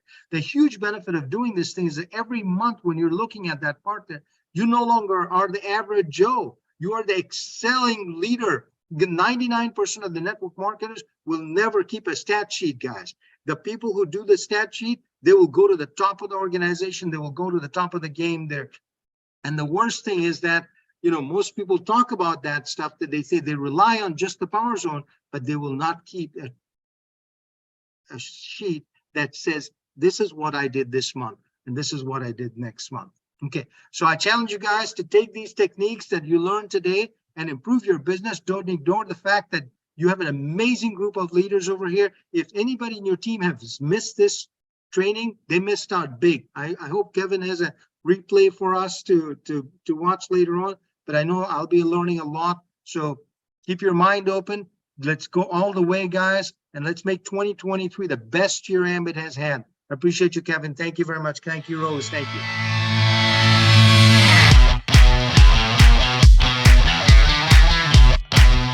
He was the number 4 income earner this year, and all of Ambit Energy. And we didn't, just like everybody else on this call, we did not know Mark when we started this business. Matter of fact, we met him and his wife on our very first 5-star trip. I think we were just senior consultants and they were ECs. This guy is a fountain of knowledge, and he's one of the best people at doing exactly what he's going to talk about today, which is, oh man, I forgot to share my screen. Thank you, Rosemary Duncan. Okay. Make it look cool. All right. So here, let me go back here because Rose, there you go. Let me go back here. So let me start over. Listen, Mark Guerra, he's the bomb, man. I mean, he's probably one of the best recruiters that I've ever seen out there. His talks, I still remember every single time. Oopsie, that I actually talked to him. Rose, stop touching my keyboard. All right. With that being said, I'm going to turn it over to Mark Guerra. All right, Mark, are you here? I'm here. Can y'all hear me? Yep, I got you, sir. All right, awesome. So I'm going to talk about recruiting. I'm super excited, but before I start, I want to thank Kevin and Rose for everything y'all do, not just for putting this on, but helping everybody, whether they're on your team or not. We really love you and appreciate everything you do. Also, I want to thank my wife, Olivia, for always being super supportive. She's here next to me. She just don't like to be on the camera, but yeah, so I'm super excited to be here. And for Ambit Energy, it changed both our lives. It allowed us to have everything you could ever imagine. Just to be able to do what we want when we want, but more importantly, we figured out what our passion was. Our passion is to help other people, and to pay it forward. And we learned all that through Ambit. Ambit has totally changed us, changed me. And, to come after all these great speakers, Amir and Brian, it's awesome to be able to even do this. I never wanted to be a speaker or a trainer or do anything like this, but now I can't stop because I love helping people and paying it forward. And that's what Ambit taught us. And that's what Ambit's all about. So I'm going to get right into it. Recruiting. It's the favorite thing. It's my favorite thing to do is to recruit, because recruiting is what is going to make you build your business without you having to do it every single day. So, you could focus on many things, and I'm not going to tell you, how to do your business. I'm just going to tell you what we do in our business, what Olivia and I do. And we focus 100% on recruiting. At the beginning, you don't know. We're going after customers. We're going after this. We're doing this, But if you want to build a real business, and this is a business, you have to treat it like a business. And to be able to expand any type of business, you need to acquire more employees, right? You got to either acquire employees to be able to expand, do more work, open more locations, things like that. So I looked at it as a business. And in order to grow a business, you need to have more employees, but I don't like employees. So I own a couple other businesses. And what I do is I give parts of those businesses to those partners. So they're not employees, they're business partners. And I learned all that from Ambit Energy. That's what we're doing here in Ambit. We're building a business, and we have a lot of business partners in here. So we need to go and be master recruiters to be able to do what Brian's doing, what everybody else is on here that has the yellow jackets and they have been successful in Ambit is doing. What do? They work hard to get something started so that they can then do what they really want to do. And you might be like, well, why are they on here? Why are they on the trainings? Why do they still go to meetings, sometimes and stuff? They do it not because they have to, but because they want to. Because once you get this huge gift, you can't help yourself but paying it forward and helping other people. So how do we recruit? How do I recruit? How did I recruit? I'm not consistently recruiting now because we built a strong team and it just continues to grow. But we're going to share with you exactly how to do that today. So recruiting is about picking the right person. Again, I said you want to try you want to think this is a business because it's your business, and you want to treat it like a business. And just like a business, are you going to go out? Let's say you started a painting company and you're going to start painting other people's houses, and you have to hire or get some people on your team to start painting these houses. Are you just going to go start hiring anybody? People that have no experience, that have never painted before. If you start talking to them, they're like, oh, I hate painting. I would never paint. You know what I'm saying? Does it even make sense for you to get that type of person on your team in your business? It doesn't, right? So why do you do that in your Ambit business? You might talk to people and they're super negative. They're like, oh, it's a pyramid scheme. And then what are you doing? You're chasing them, trying to convince them, spending months, trying to get those people to do something they don't want to do. Imagine if you can find people that want to do what you're doing as bad as you want to do what you're doing. Would you agree that that could change the entire dynamic of your business? Imagine if every person that you recruit into your business, that you're bringing into your business, actually wanted to do the business just as much as you, or even more than you. What if they were even more hungry than you, wanted it better than you? Do you want to know how to find those people, where to find those people, how you can get those people and put those people on your team? We're going to share that with you. It's really simple, okay? But the first step, number one, for those of you that are writing or taking notes, the first thing you want to do is you want to write down all the qualities of the perfect person for your company, for your business, your Ambit business. If you're looking out there and you want to hire the number one recruiter on your team, the number one customer gatherer, the number one, whatever your idea is of that perfect consultant that you can have on your team, on your business, you want to start to write down every single quality about that consultant that you like. Maybe they're very dedicated. Maybe they're goal oriented. Maybe they're, very, humble. Maybe they're likable, teachable. All these are different qualities that you're going to look for that maybe you want in your consultant. Other things besides all their qualities is, where do they currently work? Are they working a full-time job? Do they have time to do this business? You know what I'm saying? Do they want to do this business? So all these qualities that you're looking for in your consultant, are they confident? Are they positive? Do they like talking to people? These are things that you want to write down if they're the things you're looking for in that perfect consultant and that perfect recruit, right? If you don't know your target market, if you don't know where you're going or who you're looking for, you're never going to find them. I mean, if you just get in your car and start driving, but you don't know where you're going, how are you ever going to get there? So it's the same exact thing. So you want to start to write down every single detail about that consultant so that you can know what you're looking for. The more detailed you do it, the better. You want to make it so detailed that you can actually look at that list. And as people are passing by, you're around people, you're like, wait a minute, that looks just like that person, right? You can't just put one or two things down, then it's going to be everybody, right? You don't want everybody in your business. You don't want it. It's going to hold you back. Some people think you need to have hundreds of people. You got to be recruiting 100 people. I'm going to share with you, I didn't do that. I never did that. Okay. We were able to become executive consultants in 14 months. We were able to become national consultants quickly after that. We were able to change our lives. But you know what? More importantly, we had to change a lot of other people's lives to be able to get to that point. You see what I'm saying? It's about other people. It's about the people on your team. So once we figured out what we wanted and who we're looking for, then you got to go to step 2. Okay, so step 1, get a detailed list of the exact consultant that you're looking for on your team, the perfect person, the one that's going to take your team to the next level, that person that you could leave your business to, that person that has all those qualities. So now you know who you're looking for. So now you got to start working backwards and see, where am I going to find that person? Right? Where is that person that meets all this criteria at right now? Today, where's that person hanging out at? Are they in a job, sitting in a cubicle? Are they a business owner? You know, what are they doing? Where are they at right now? Are they playing golf? Are they on the golf course right now? Are they fishing? Are they on a boat? Right? Like Brian, are they out there fishing right now? You know, that's what you got to start to think of. Where is this person? Where are these people that I'm looking for that meet the criteria that I want on my team? That's the most important thing, because if you don't know where they are, how are you going to go find them, right? You can't find them sitting around at home, okay? So once you do that, then you got to work on one other thing. And this is actually, I believe, one of the most important things.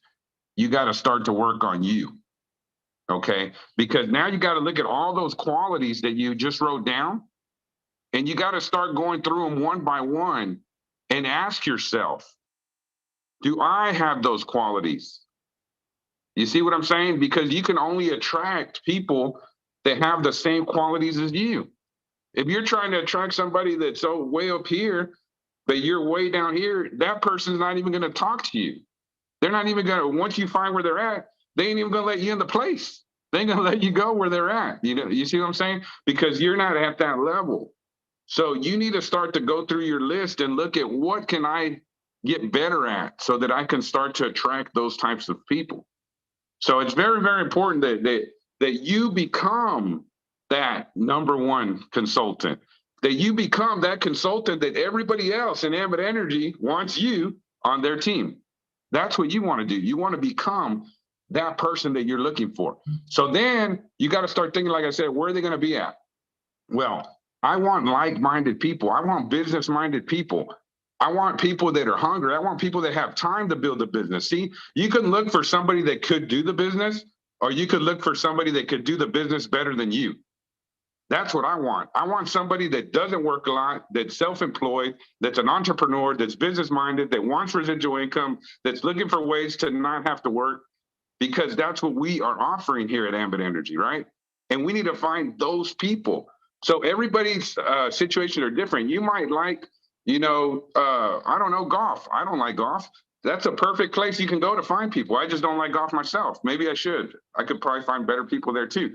But I happen to like real estate. But you don't want to do something you don't like, or you're not really interested in, because it's not going to work as well. So find something that you like or think you would enjoy doing, and then go there. But make sure you're going to the place where these types of people are going to be at. But remember, if you match the criteria on that list because you've been working on that, then you're going to be able to go to those places.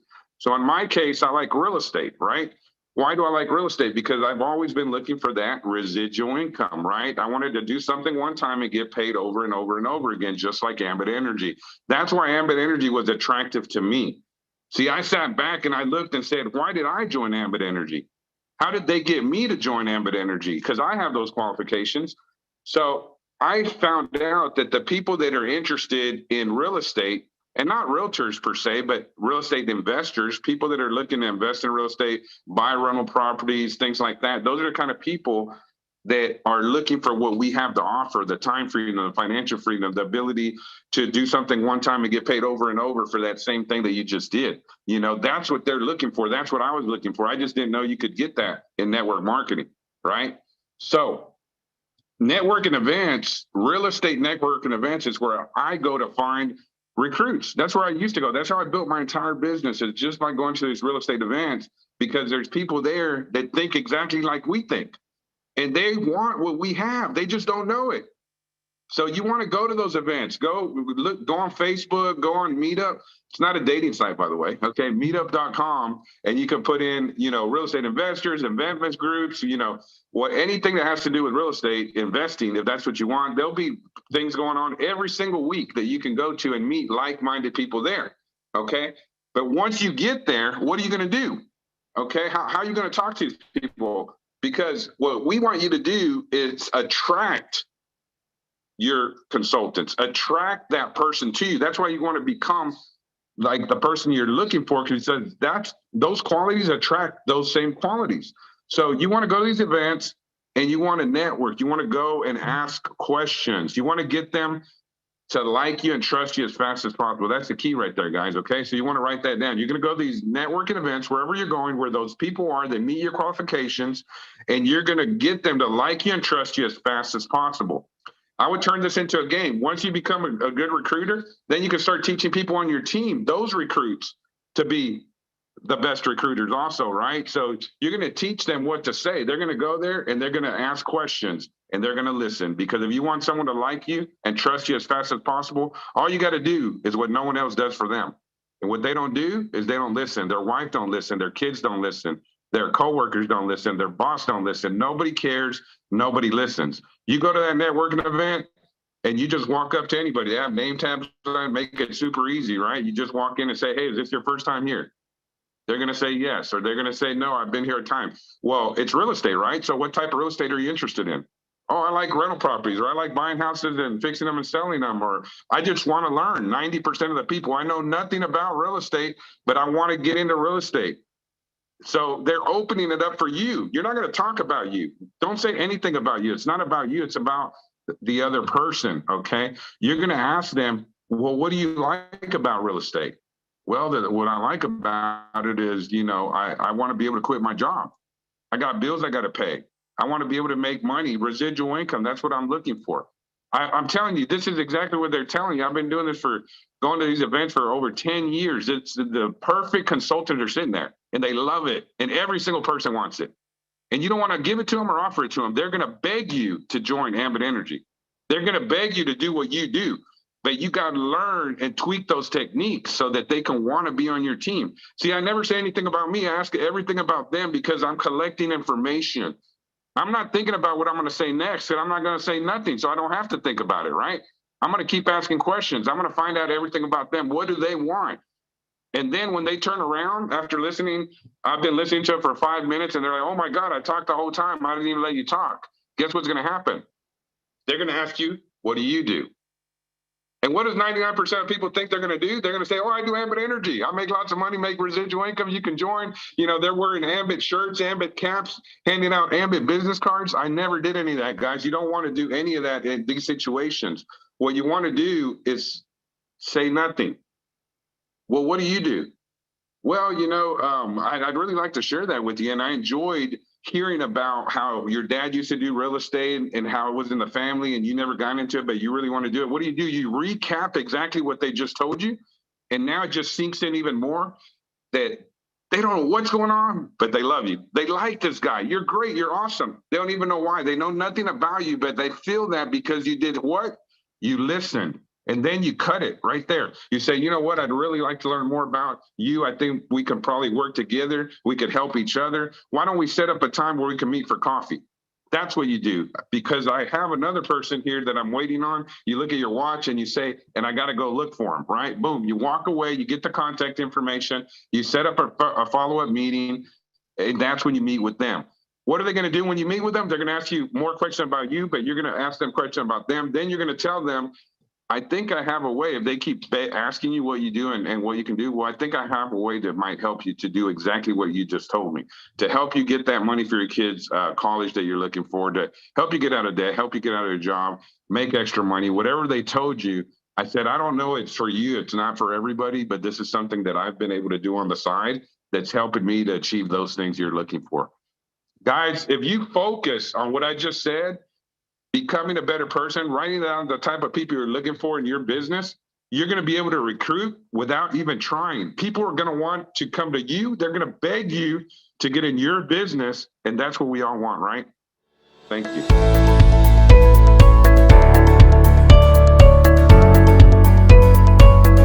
We're going to bring up the very next speaker. So listen, this can be a testimony. We've known this young lady for probably most of the time that we've been in Ambit Energy. She is an executive consultant, part of the $1 Million Club. She's been in the top 50. She's been the #1 recruiter in the entire state of Texas. Like, there's only been a couple of people that have done that. Fast track to RC and SC. So without further ado, I'm going to bring on Josephine Azugu, probably the nicest person that you've ever met, to give you a testimony about how this business has changed her life.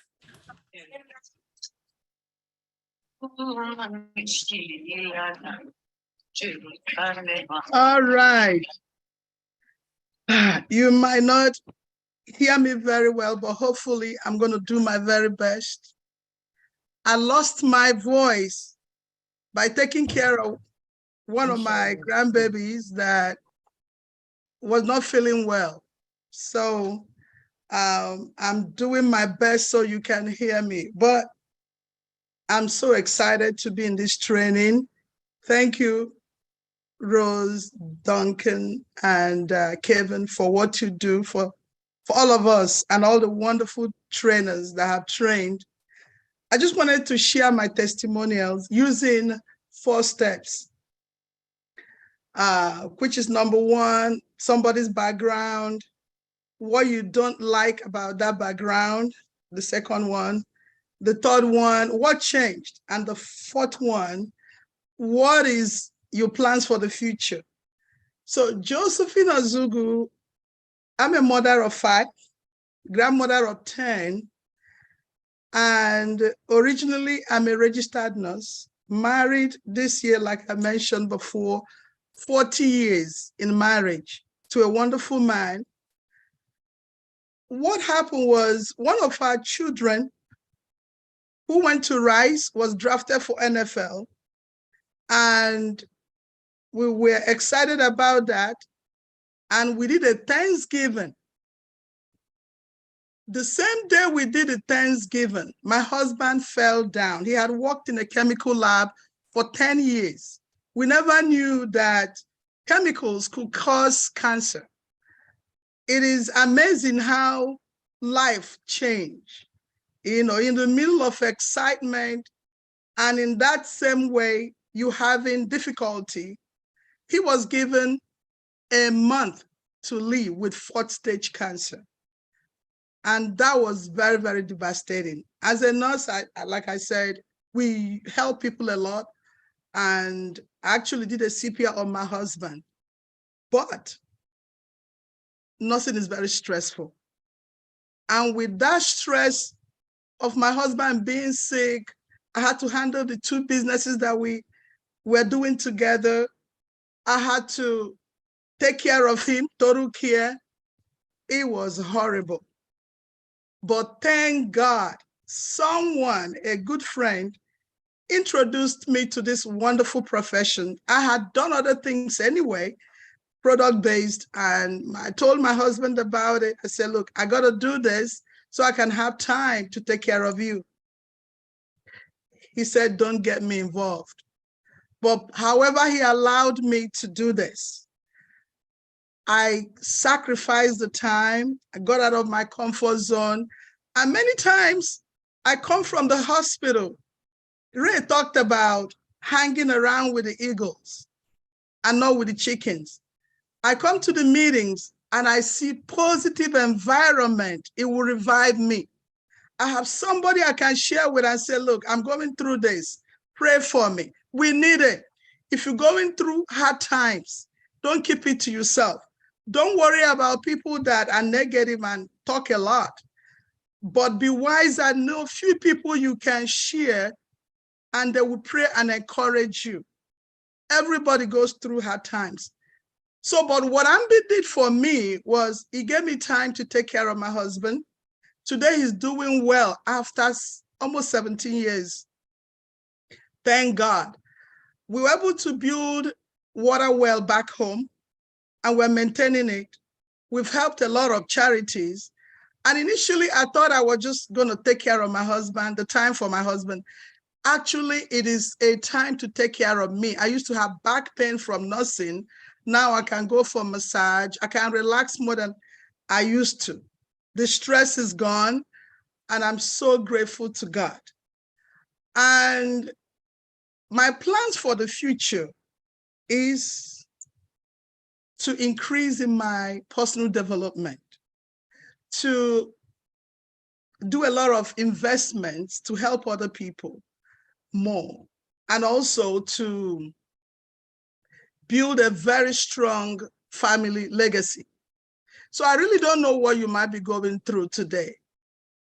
I just want to let you know that whatever you're going through, remember that tough time doesn't last, but tough people like you do. Know you are strong, you're unbreakable, know you are unstoppable, know you're deserving, know you are capable. Everything will be figured out. As long as you don't give up in yourself, in your family, in your business, just know that everything will work out good. And those challenges you might be seeing now is all going to be gone, and we'll see you at the top.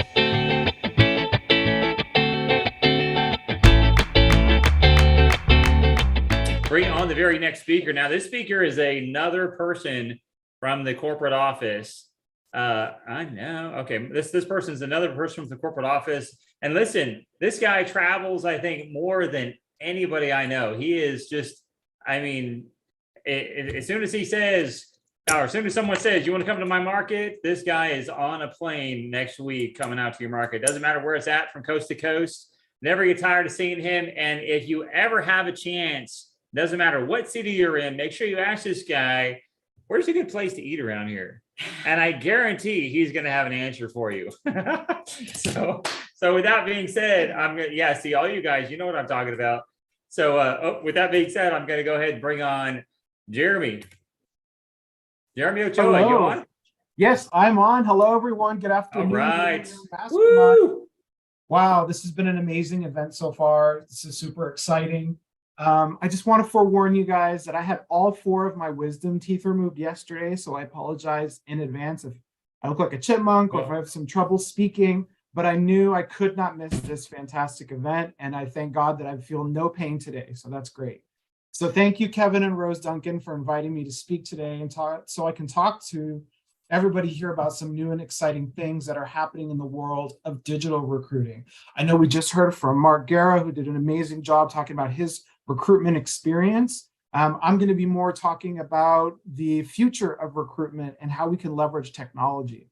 And so, as we all know, recruiting is critical to the success of any business, specifically in network marketing, and it's essential to promote and to grow downline, to develop your long-term residual income, as well as leverage your position within the organization to trigger some more bonuses. Now, one thing to keep in mind is that the majority of our Ambit Energy consultants fall into a certain age category. The majority falls into age 45 years and older category.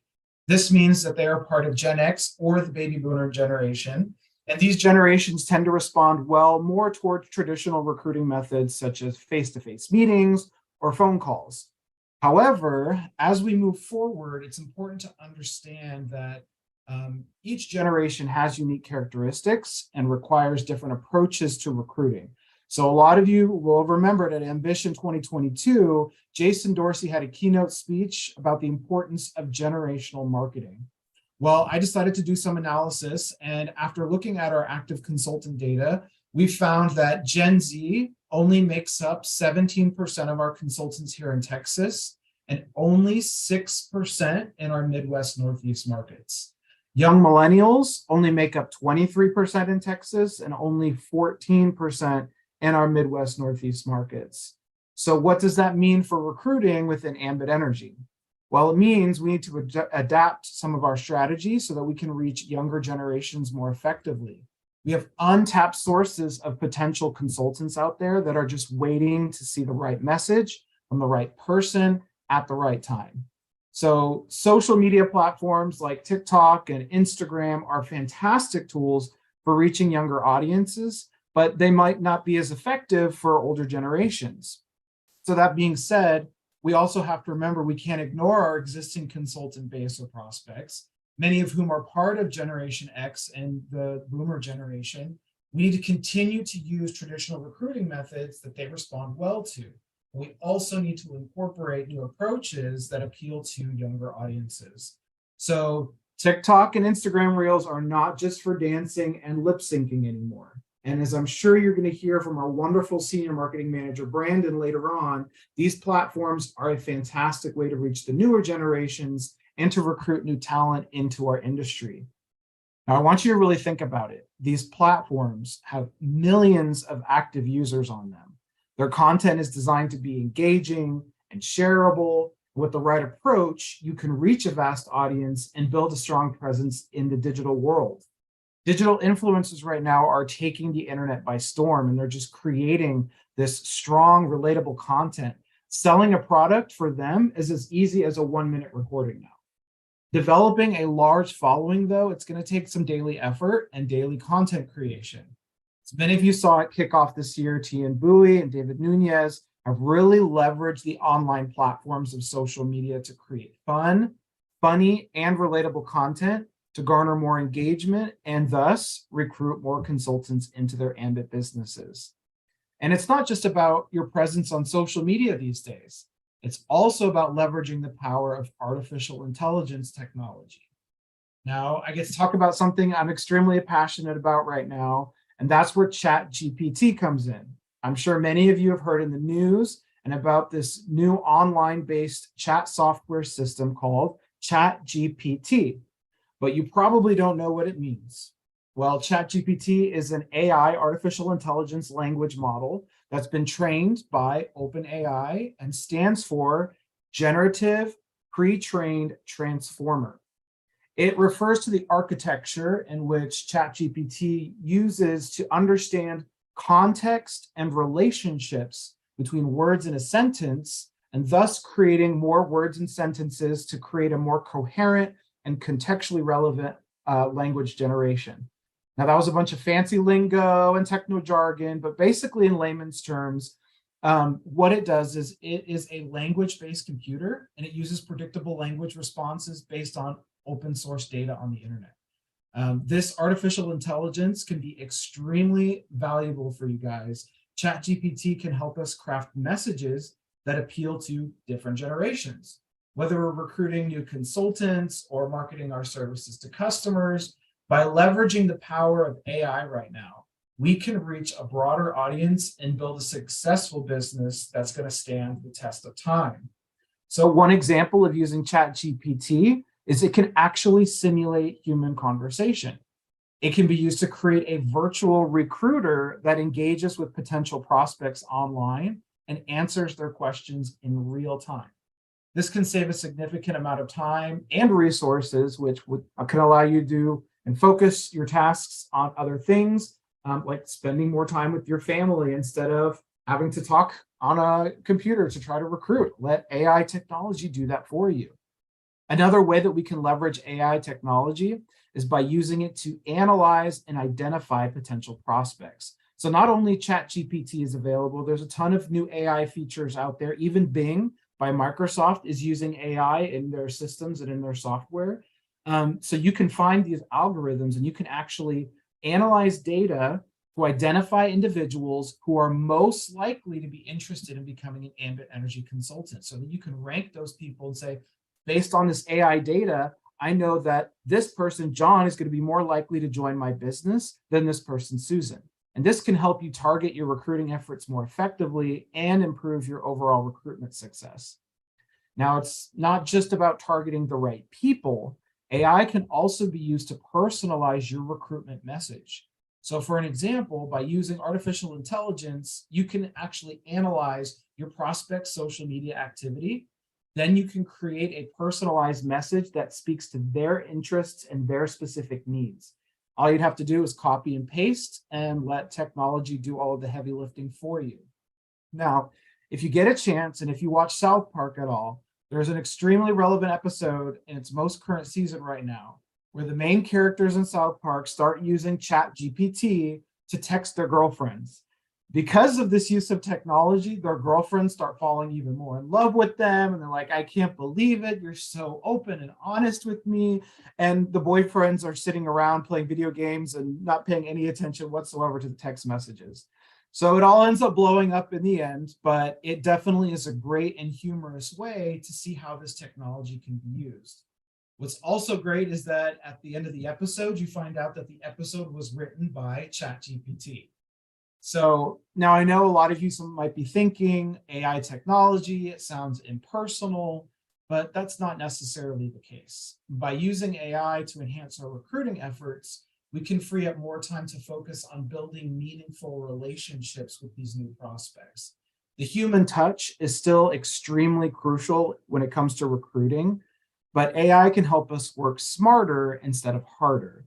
The emotional intelligence of building the relationships, creating a family with your downline is what ChatGPT really lacks. So that's where all your focus can go. Invest your time in the relationship building and let AI do all the menial work for you. In conclusion, adapting our recruiting model is very critical to our success as a company. We need to be moldable and creative in our approaches. Now, while the majority of Ambit Energy consultants fall into Gen X category, we must also be able to reach these younger generations if we want to continue to see growth. By using a combination of our traditional and modern recruitment methods, as well as AI technology like ChatGPT, we can build successful businesses that will appeal to all generations. So I'm going to recommend 2 books for you guys. I highly recommend that you order these and read through them. First, check out The Art of Digital Persuasion by Erin King. She was one of our keynote speakers at the Direct Selling News University that we attended last week, where we found out that we're number 14 in the world. She's a master influencer, has spent a long time mastering AI in her own business, and her whole speech was on using ChatGPT to basically create more efficiencies within her organization, her company, and the way that she influences online. The second book is called The ChatGPT Gold Rush by Mark Adelson. This will help you understand what type of prompts to use in the interface to get the most out of your interactions with AI. So all in all, I'm just super excited about this new technology, what it can mean for you and your business. So much so that I wanted to let you know that ChatGPT actually helped me write almost this entire speech today. That is how powerful this tool is. And how incredible it can impact your business. So thank you all again for your time today. I wish you all the best and enjoy the rest of Millionaire Mastermind. Bye, everyone.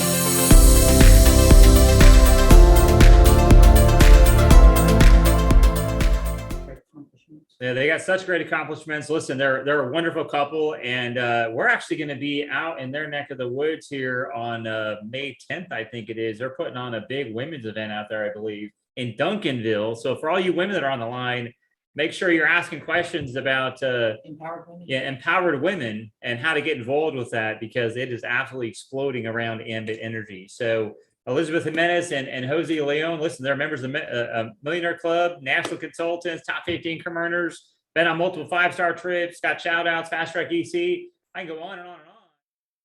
Hola, ¿qué tal, queridos amigos? Te saluda tu buen amigo José León, consultor independiente de Ambit, consultor nacional. Primero que nada, felicitaciones a cada uno de los que están conectados a este programa a través de Zoom. La verdad que te felicito nuevamente por estar aquí el día de hoy. Definitivamente una de las cosas que realmente a nosotros nos ha ayudado para llegar a este rango de nacionales y tener el tan ansiado chaqueta amarilla, bueno, ha sido a través de seguir un sistema, ese sistema al cual tú estás conectado el día de hoy. Felicitaciones y nuevamente gracias por estar aquí con nosotros el día de hoy.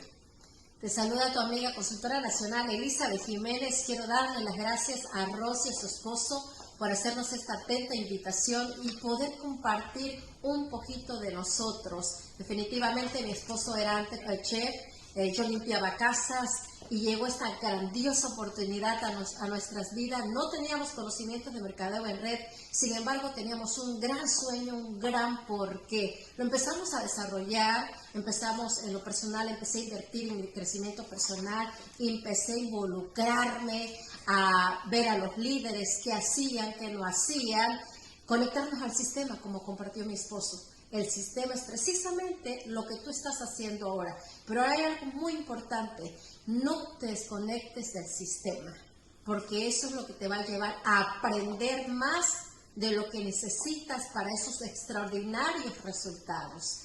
Invierte en ti, eso también es fundamental al desarrollar redes de mercadeo. Invierte en tu crecimiento personal. Al principio no lo vas a entender, pero créeme que si tú te rodeas de gente como la que te estás rodeando, gente positiva, gente exitosa, gente de resultado, el próximo vas a ser tú. Nuevamente amigos, gracias por acompañarnos el día de hoy. Y sí, definitivamente la única manera para lograr ese rango, ese estilo de vida tan deseado, es definitivamente a través de un sistema ya comprobado. Así que si tú te das cuenta, el día de hoy aquí hay personas que han logrado quizás lo que tú todavía no tienes, pero definitivamente ha sido a través de un trabajo constante, pero finalmente y a través de los años realmente vale la pena. Próximamente, el próximo serías tú. Gracias. Nos vemos, espero saludarte. Ambition 2023, tu amiga Elizabeth Jiménez.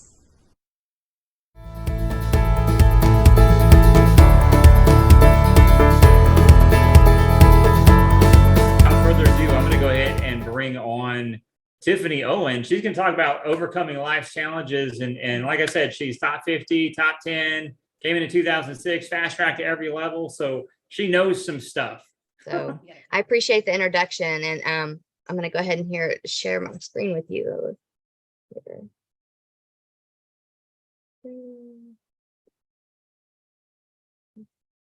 Am I doing this right? I hope. Yes, ma'am. Just click play from beginning. I did. Up at the top left. There you go. Okie dokie. There we go.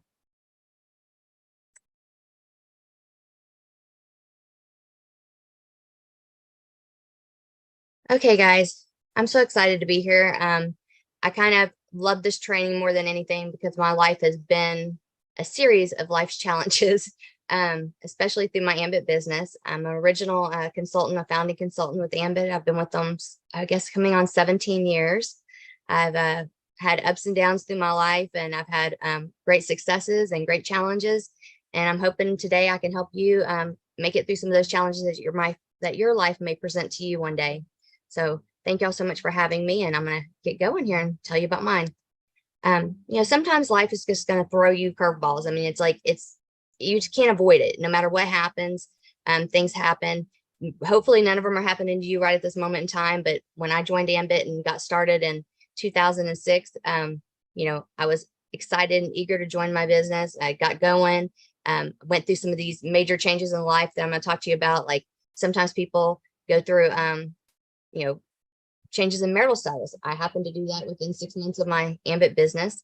And thank goodness I had Ambit because it helped me financially get through all those things.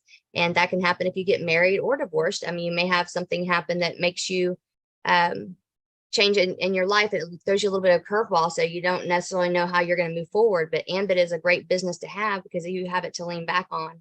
And when these life challenges do come your way, you have something to help be prepared for. You could be, lose your job or be broke. A lot of people are in those situations. A lot of people I've brought into the business have been in those situations where they didn't know where their next paycheck was going to come from. They didn't know how they were going to pay their light bill. And because of Ambit Energy and me being able to show them how to do that and and make some money on the side, they were able to work through some of those challenges and not be in the same financial situations they were prior.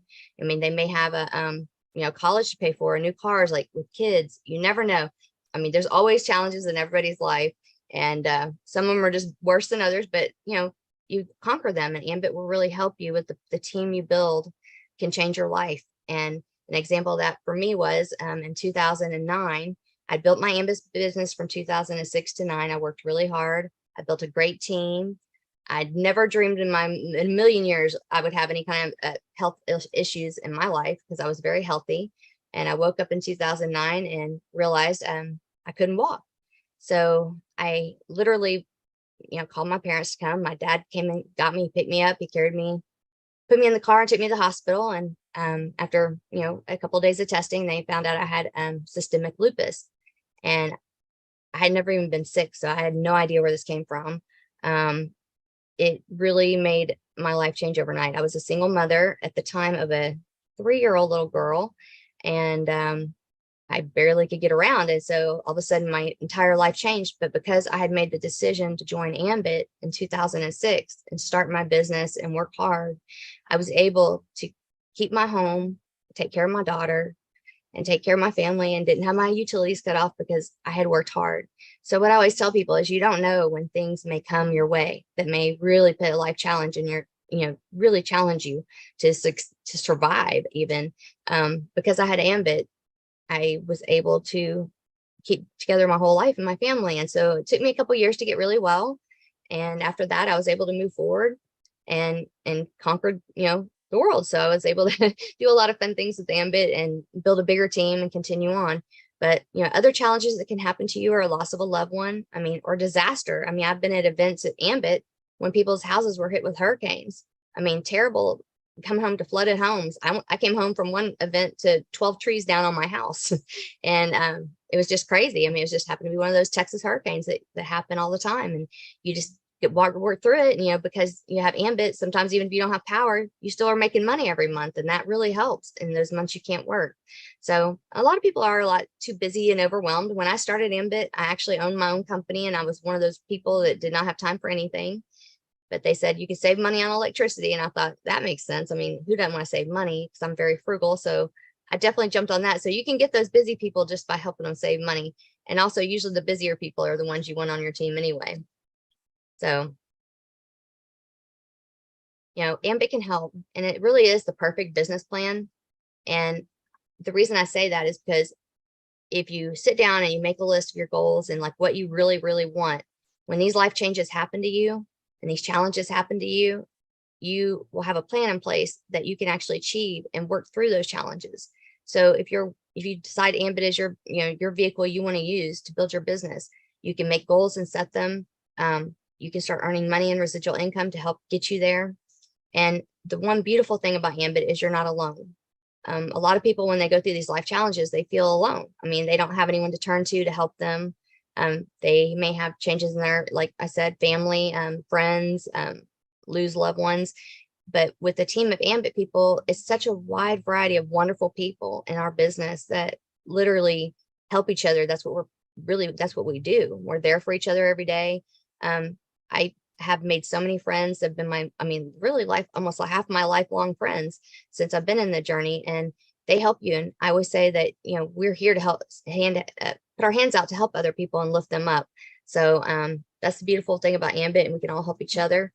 And it's okay to ask for help. That was my hardest thing for me personally. And that's why I do like to give this, because a lot of people have too much pride. And when I first got sick, I didn't want anyone to know. I was embarrassed that I was that sick. Because I'd always been very strong. But eventually I reached out to some of my, my sponsor and some other people that had become close to, and they were really able to help me. And they volunteered to help me. They're like, what can we do to help your business? How can we help you while you're sick? While you can't do these things. And it was hard for me to accept the help, but I did. And that's one thing, you have to be willing to accept the help and ask for it. And don't be, don't have your pride so high that you can't ask, because they will really help you get through these life challenges. I promise. That's why I love this training so much, because I'm like, what doesn't kill you makes you stronger. And if you ask for other people to help you, they will help build you up. And Ambit is, the most wonderful business to do it in. So I always tell people stay positive. What you think in your mind is what really will happen for you. People always ask me, like, they're like, Tiffany, why are you always so happy? And that's really something people ask me all the time. And I'm like, because I said, I am so blessed. I have the best life. I mean, I have a wonderful job. I'm able to stay home with my daughter when I need to. I'm able to take care of my parents now that they're older when they need me. My mom had a stroke. I was able to go to therapy with her for almost like 3 or 4 months straight. I was able to work and go with her from the car and still be there every day. I wouldn't be able to do that if I had a regular job. So it keeps me really in a positive mind because I remember all the things Ambit has done for me. And also when I talk to people, I smile, and that will always, it comes out in your voice. Even if you're having a terrible day and something horrible's happening, just when you pick up that phone to call somebody, smile, and the positivity will start running through you, and it's unbelievable. And it'll help you stop thinking negative. I mean, and start thinking more positive. And always remember, like, your plan and what you had in place to get to your goals in life. And when you do that and you keep a positive attitude, it'll keep you from going negative when you remember all the good things. So stay focused on what you want, and always keep a positive attitude. I couldn't say it any more than that, because you're going to have down moments. Everybody does in life, and you're going to have high moments, but remember what those high moments feel like when you're in those low moments, and ask for help and get people to help your journey. So my biggest total outcome of this presentation, I would like it to be, don't ever quit. And for me, I mean, I had times I probably thought I should quit. And thank goodness I had a sponsor that told me, Tiffany, never quit. If you don't quit, you won't fail. And I never quit, and I stuck with it. And over all these years, I've been blessed with millions of dollars. And by doing that, by building my business and helping other people become successful, I hope that I can help you today in becoming successful too. So God bless y'all. And I look forward to giving a giveaway here soon.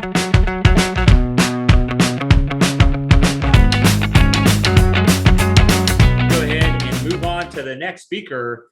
Now, this guy, we actually, we didn't know him when we first started Ambit Energy.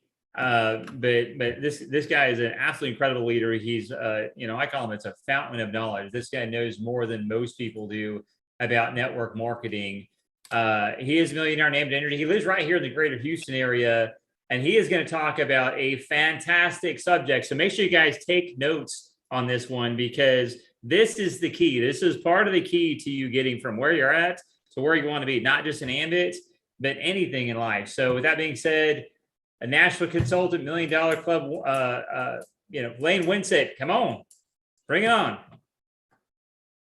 All right, how you doing, Kevin? I'm doing all right. Fantastic. Thank you so much for having me. I want to thank Rose and all the team behind the scenes that have done such a wonderful job. I know how many hours you guys have worked to make this a fantastic training, and I hope to be able to contribute, and of course, all the other speakers that have been on. Just a wonderful group of people, and we've learned so much already. What I want to do is talk a little bit about the millionaire mindset, and just basically go through, if you would, I'm going to let you do the slides for me today, Kevin, just to go ahead. And, I think one of the things that we all need to understand is that we've got to set what I call your GPS for success. So, that's one of the critical things that all of us seem to do. Is that we want to set, you don't get in a car, for instance, you're not going to get in a car and hop in today's world and not really set your GPS to where you're going. And life is the same way. You want to know who you are, where you're going, how you're going to get there, and what the end result is going to be. And, what I always try to say is that once you have that roadmap to success, then it allows you to be able to make a significant change and direction to where where you're headed. The challenge is that you're kind of pre-programmed for failure. A lot of people think that they are, but they're actually pre-programmed for success. And what I mean by that is God created you for a purpose, a mission, and a cause. He gave you all of the tools, all of the things that you need in order to be successful. And the challenge is that you just, you're surrounded by people that really want to condition you and condition you for failure. You've been programmed all of your life, and you want to make sure that you have a direction, but you're unsure of that direction. You're uncertain of maybe what your worth is. You know, you have influences in your life and people that try to share their thoughts and feelings. They have a picture of you. You're in what I call kind of the box of mediocrity, so to speak. They want to keep you in that box where it's warm and fuzzy and safe for them, and they don't want you coming out of that box. And subsequently, you know, a lot of times what they're doing is they're training you through hearing, seeing, and doing over and over and over again what basically you know, they want you to become. They want to condition you as an early person through your life. And so, you know, basically, if you see, hear, and do over and over and over again, you're going to basically have a conditioning where it programs your subconscious mind. Let's look at it that way. Look at it like your subconscious mind is your hard drive and your conscious mind is your operating system. And so when you use affirmations and you hear different things that people say, well, you could never do it. Your brother never did it. Nobody on the block ever did it. How the heck do you expect to do it? They want you to stop being a dreamer. They want you to sit down, shut up. Don't talk to the girl next to you. Don't bite off more than you can chew. You know, in other words, they want to beat you down with a baseball bat and get you comfortable with where they're at as an individual. And anytime that you step out of that dynamic or you try to rise above the pack, so to speak, you know, it's very difficult because people think, you know, that they don't want you successful. They're uncomfortable with you. So the thing you have to do is learn that, you know, when you're programmed to become, let's say, a millionaire, you want to become a millionaire, you first have to tell yourself, give yourself permission to become one, because all your life you've been told that, you know, that's impossible. It's never going to happen. And so subsequently, you know, we have this attitude that we cop of what rich people are. I mean, you've heard it before, you know, they're greedy, they're snobby, they're pushy, they're controlling, they're womanizers, they're uppity, they're conceited, you know, they're pushy. All of these are things that happen that people basically picture a wealthy person as. And subsequently, because of that, you don't want to be that kind of person. You don't want to be somebody that is pictured that way. And so it's registered in your subconscious mind. And so you'll run the opposite direction. And you've heard people make comments like, oh, they're a greedy person, or they're you know, they're somebody who's snobby or uppity, or they think they're something else. Well, in doing that, what happens is ultimately you have a situation where, you know, the people that are trying to control you are really not have your best interest at heart. So one of the things that you can do to reprogram yourself for success is, of course, of how to go back in and do your subconscious mind to reformat it, so to speak, is to have affirmations. Affirmations are basically you talking to yourself. You know, when you've heard people say, gosh, I'm a clumsy person. You know, I'm a terrible speller. You know, I just can't drive. Well, don't get in the car with them. Yes, and they probably are a bad speller. And then, you know, people are going to program themselves, unfortunately.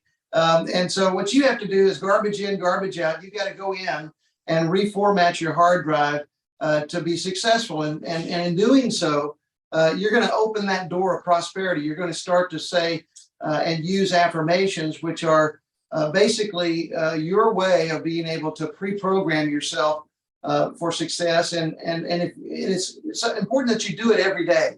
I mean, you have to tell yourself, you know, that you're successful and that you want to be successful, and you can overcome that by giving yourself permission to become wealthy. You know, I know that sounds silly, but until you give yourself permission to become wealthy, you're never going to achieve wealth. So, you know, a good affirmation that you might use is, it's okay to be wealthy. That's one I use all the time. And, you know, you can say these statements. I'm a money magnet. That's important, you know, because in the universe, if you reach out and you start to project that and the fact that you're a money magnet, what will happen is the universe will kick in. The law of reciprocal will kick in. I can become a millionaire. You know, I can, I will, I am. That's how you should start all of your affirmations. I will become a wealthy person. But most importantly, you're going to become wealthy for all the right reasons. And why do I say that? Because it's your attitude towards wealth that you have to really adjust and change and refigure, so to speak. Because once again, wealthy people are not looked upon as people that you necessarily want to become. Therefore, in doing so, your subconscious mind automatically is going to, as I said, run in the opposite direction, and you're not going to attract other people as well. You need to be somebody that's outgoing and expressive, somebody who's a money magnet, so to speak, somebody who people want to be around. The other thing that happens is a lot of times you're in this box of mediocrity, you know, like the little fish there jumping from the little bowl to the big bowl. You know, you have to step out of that box of mediocrity. You have to step out or jump out of that bowl of mediocrity into a bigger a bowl of something that'll give you the freedom that allows you to be able to be more successful and allow you to have the success that you deserve in life. So, you know, nobody wants to live their whole life just being, you know, the norm. You want to accomplish something within your life. And that's one of the great things about Ambit Energy is it gives you the ability to be able to achieve a higher degree of success in your life. You know, the way I always look at it is that Ambit Energy is, you're the race car driver, basically. And Ambit Energy is the Lamborghini, the Testarossa, the Maserati, the F50 Ferrari, if you will. It'll go 125, 130, 180 miles an hour, but it won't go anywhere without a key. And the only way that you can start the engine is you have to have personal goals, dreams, and aspirations to fire the engine up, and you have to fill the tires full of air, and that's going to be your dreams, your goals, your aspirations of things that you want to accomplish in your life, and not just materialistic things that you might want to accomplish in your life that can also help other people. But it takes money, unfortunately, to do that, to have the freedom to be able to do it. And that's one of the things that Ambit Energy gives us all, is that ability that when we cross the line, you know, you can expect certain things when you step out of that box or you cross the line. You're going to have certainly a greater faith and trust in God, because when you cross the line, you know, there's going to be a lot of turmoil. There's going to be a lot of pressure. There's going to be things that are going to happen in your life, and you're going to need that anchor in your life, you know, that is so important, and that's your relationship with God. You can also expect, you know, negative talk from other people. You know, that's probably the biggest thing that you'll have to deal with is what other people say, think, or do. Don't let them judge you and you take that on. You know, make sure that you let it roll off your back like water on a duck. You know, the pull of the world, of course, also is going to try to drag you back across the line where once again people are comfortable with you. And of course, who is it that's most uncomfortable with you when you start to succeed? It's your friends, neighbors, your relatives, your business associates, people you know, love, and trust.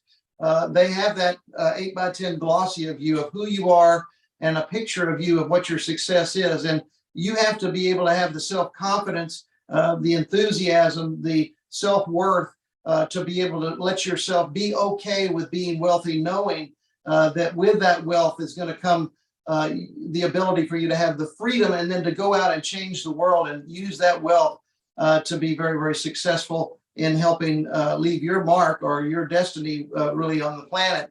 You know, it's also important to be patient.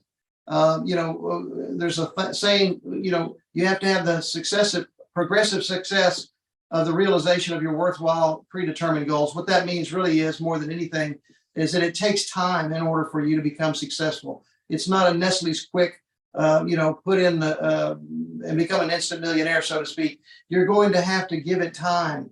And through that, what will happen is you'll find that things will start to unfold. You know, one of the other things that's so important is that in creating a millionaire mindset is the capacity to translate your vision into reality.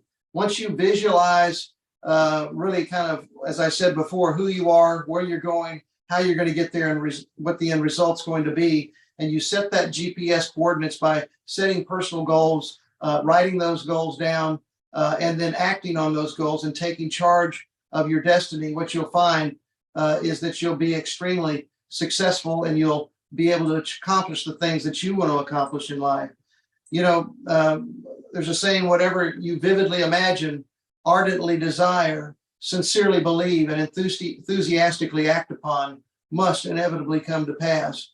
And that means that, one time Ambit was just a dream, but because of the vision of a few people, is now a reality to many. I want to thank everybody that's been on this training. I hope that you've taken a couple of interesting notes from all of the trainers to be able to help you and achieve a higher degree of success in your business. I only have a couple of things to say. I want to ditto what Jeremy said about the things are changing. Here is the most important tool in your toolbox in building your Ambit business. Make sure that you get on the app, use the app, start to make this transition that we're making in technology. I think it's absolutely critical for you to do that. And then also remember one other thing. Ambit Energy is the future is so bright that you got to wear shades.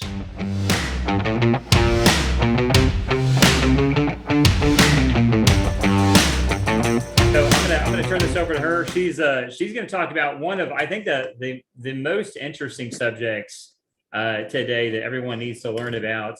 And I'm gonna turn it over to my wonderful wife, the love of my life. Let me pin her so that you can actually see her. Let's see, replace spotlight. Okay, there you are. So here we are, my wonderful wife, Rose Duncan. Yay! There you go. Oh my gosh. Is this fun or what? Or what? Okay. You guys, I just got to let you know, my grandbaby's here today. So he has been keeping me pretty balanced. I want to thank Joshua and Kendall Duncan for getting him here to keep me together while we do one of our last virtual events. I don't know. You guys got to let us know if you want these to keep on virtual. But it has just been amazing to have this lineup together. And Brian McClure, wow. Like, I cannot believe we were able to hit his challenge and catch that goal. So y'all, everybody that has donated, thank you so much. I mean, this has just been an incredible event already. And to know that we have exceeded our $5,000 goal, I'm just excited. I'm just excited. So let me go ahead and get going in my training. And look at that. Ta-da! I love these slides. These slides are amazing. Today, I'm going to talk to you about the people business because that's what we're in. We are in the people business. And for those of you that don't know that there's a difference between communicating and connecting, all right, I need you to know that there really is a difference, because if you were out there and you were, trying to talk to someone in another language, if they don't hear that, they don't understand that language, they're not hearing really anything you're saying. It's just sound, right? But if you can learn their language and speak to them in that language, then you've got a better shot of actually having a conversation, right? So very, very important to know the difference. And I want to let you guys know, I did go to college. I was very good. I took Algebra 2 twice. I have no degree. And I won't even say that I read every single one of these books cover to cover, but I did learn from these people directly.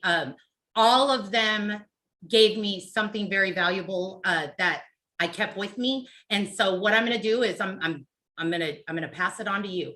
The biggest thing that I want to talk to you about is the DISC training, because if you're out there and you're learning, how to deal with people, great, because we are in the people business, right? So all of these are good reads. They're all very valuable. We're going to go over a few of them, but the one that I want to concentrate on is going to be DISC because it's widely available. You don't have to go out and pay any money, to go to this training or anything. So this is a good one. You can kind of go online, just Google DISC, and you'll find, a quiz that you can take to find out, what you are and how you are.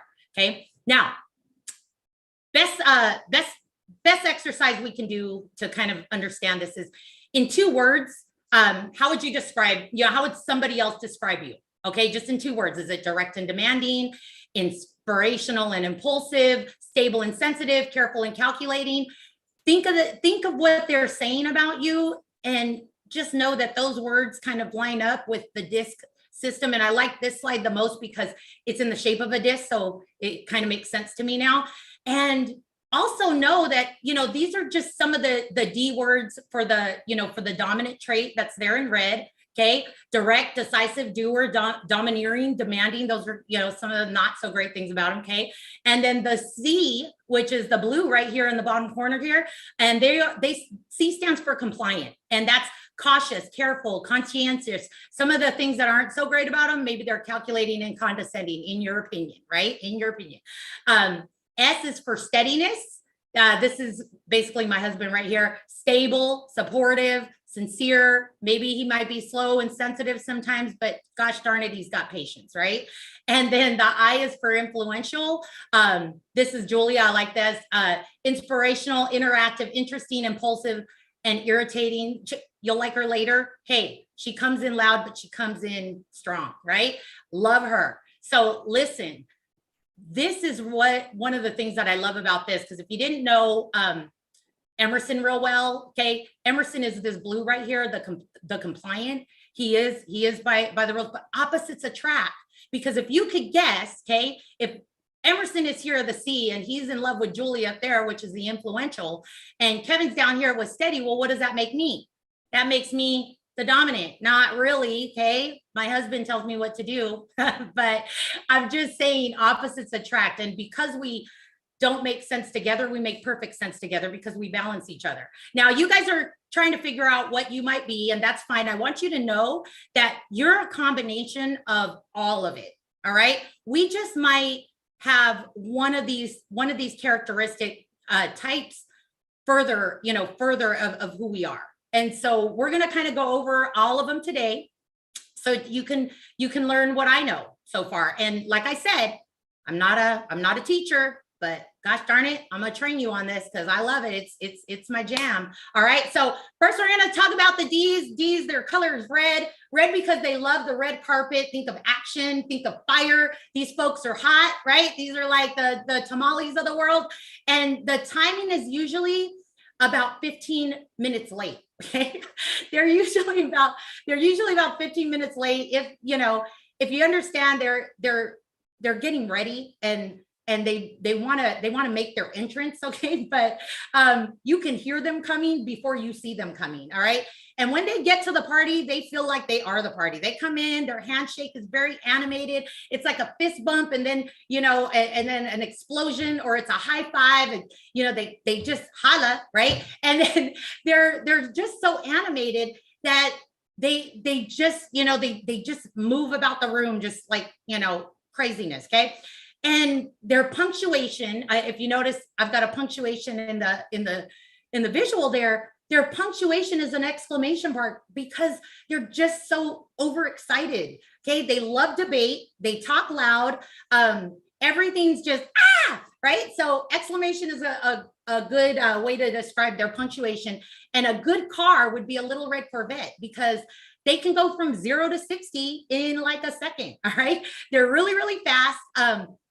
Professional things that you might see them participate in is going to be usually like athletes, salespeople, actors, anything that's competitive that will challenge them, put them on a red carpet, give them a microphone, love to be singers, right? Their fashion sense is, they see success in stuff. Fashion matters. So you're going to see them in all different, they just love labels.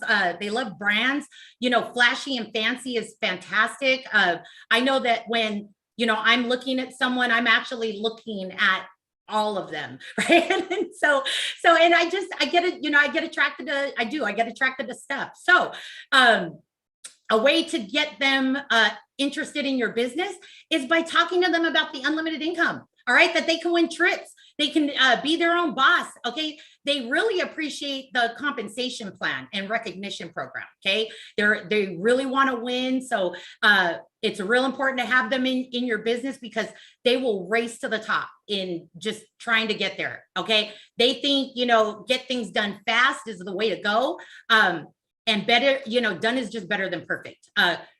Great and exciting for others to have in your organization. So you definitely want them around, because not only are they excellent presenters, right? Like me, okay, they are even better award winners. All right, so moving on, let's get to the next one. All right, this one is the influencers. So this is Julia. She's so wonderful. You guys, I'm telling you, you want people like Julia around you, because they are just like, think of their color's yellow because it's like sunshine, right? She's just so warm. She's friendly. She's inspiring. You know, the world is just a better place because of them. Timing is usually exactly on time. They don't want to show up early. They don't want to show up too late because that'd be rude, right? Okay, but they're always helpful when they get to the party. Just so you guys know, I mean, if you definitely want someone in your organization that is an influencer, that's a yellow like this, because they're gonna help. They are just gonna help the party move along, right? They're gonna be at your greeter table. They're just gonna hug everybody. That's their handshake. Okay, super friendly, very social. Their punctuation mark is a comma. All right. And it's because they're so extra. I mean, think about, they just love to talk and then. And it's just so cute, because a good car for them, and don't be, you know, don't think these are all written in stone. I just came up with these just because this is how I think, right? But a Toyota SUV or a minivan, all right? They're sentimental, you know, Toyotas just go forever. It's just something that they've had, you know, maybe their mom gave it to them, right? But I mean, think about it. It carries more people, and they love being around. They're just taker care of. So they're going to be like, hey, I'll pick you up. We'll go together. All right. Professions usually for them is something nurturing, anything that's going to, you know, change the world, like nurses, teachers, preachers, counselors. Okay. Anything where they're going to make a difference. That's really important. For them, comfort matters. All right, modest is hottest.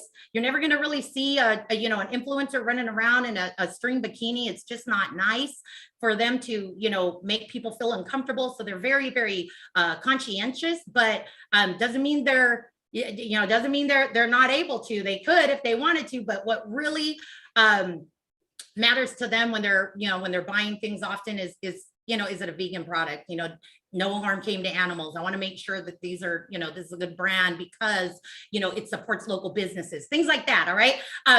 You can attract them into the business by talking about how you can save people money. They care.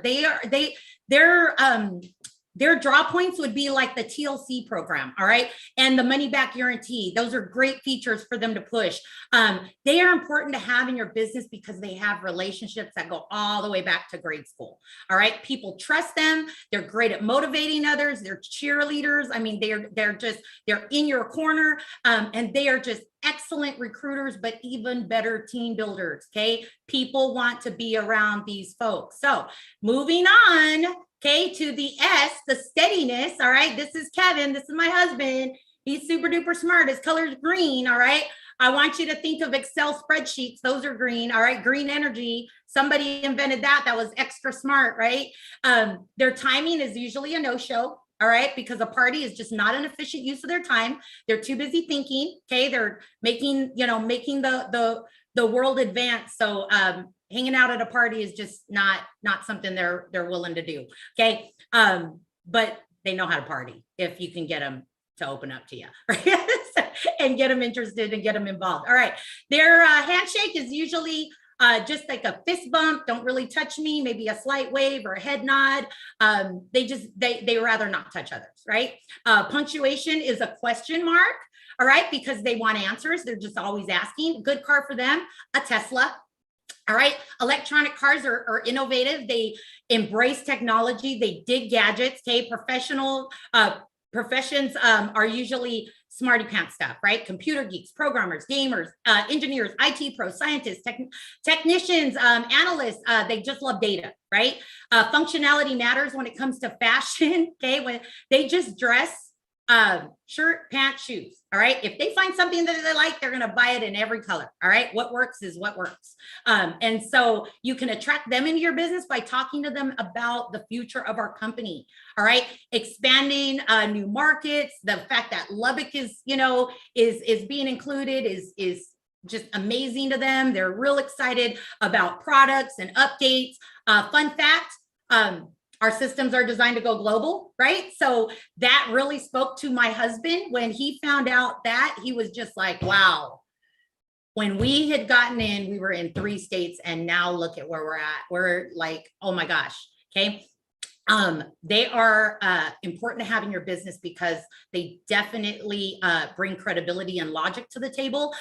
Great at supporting others.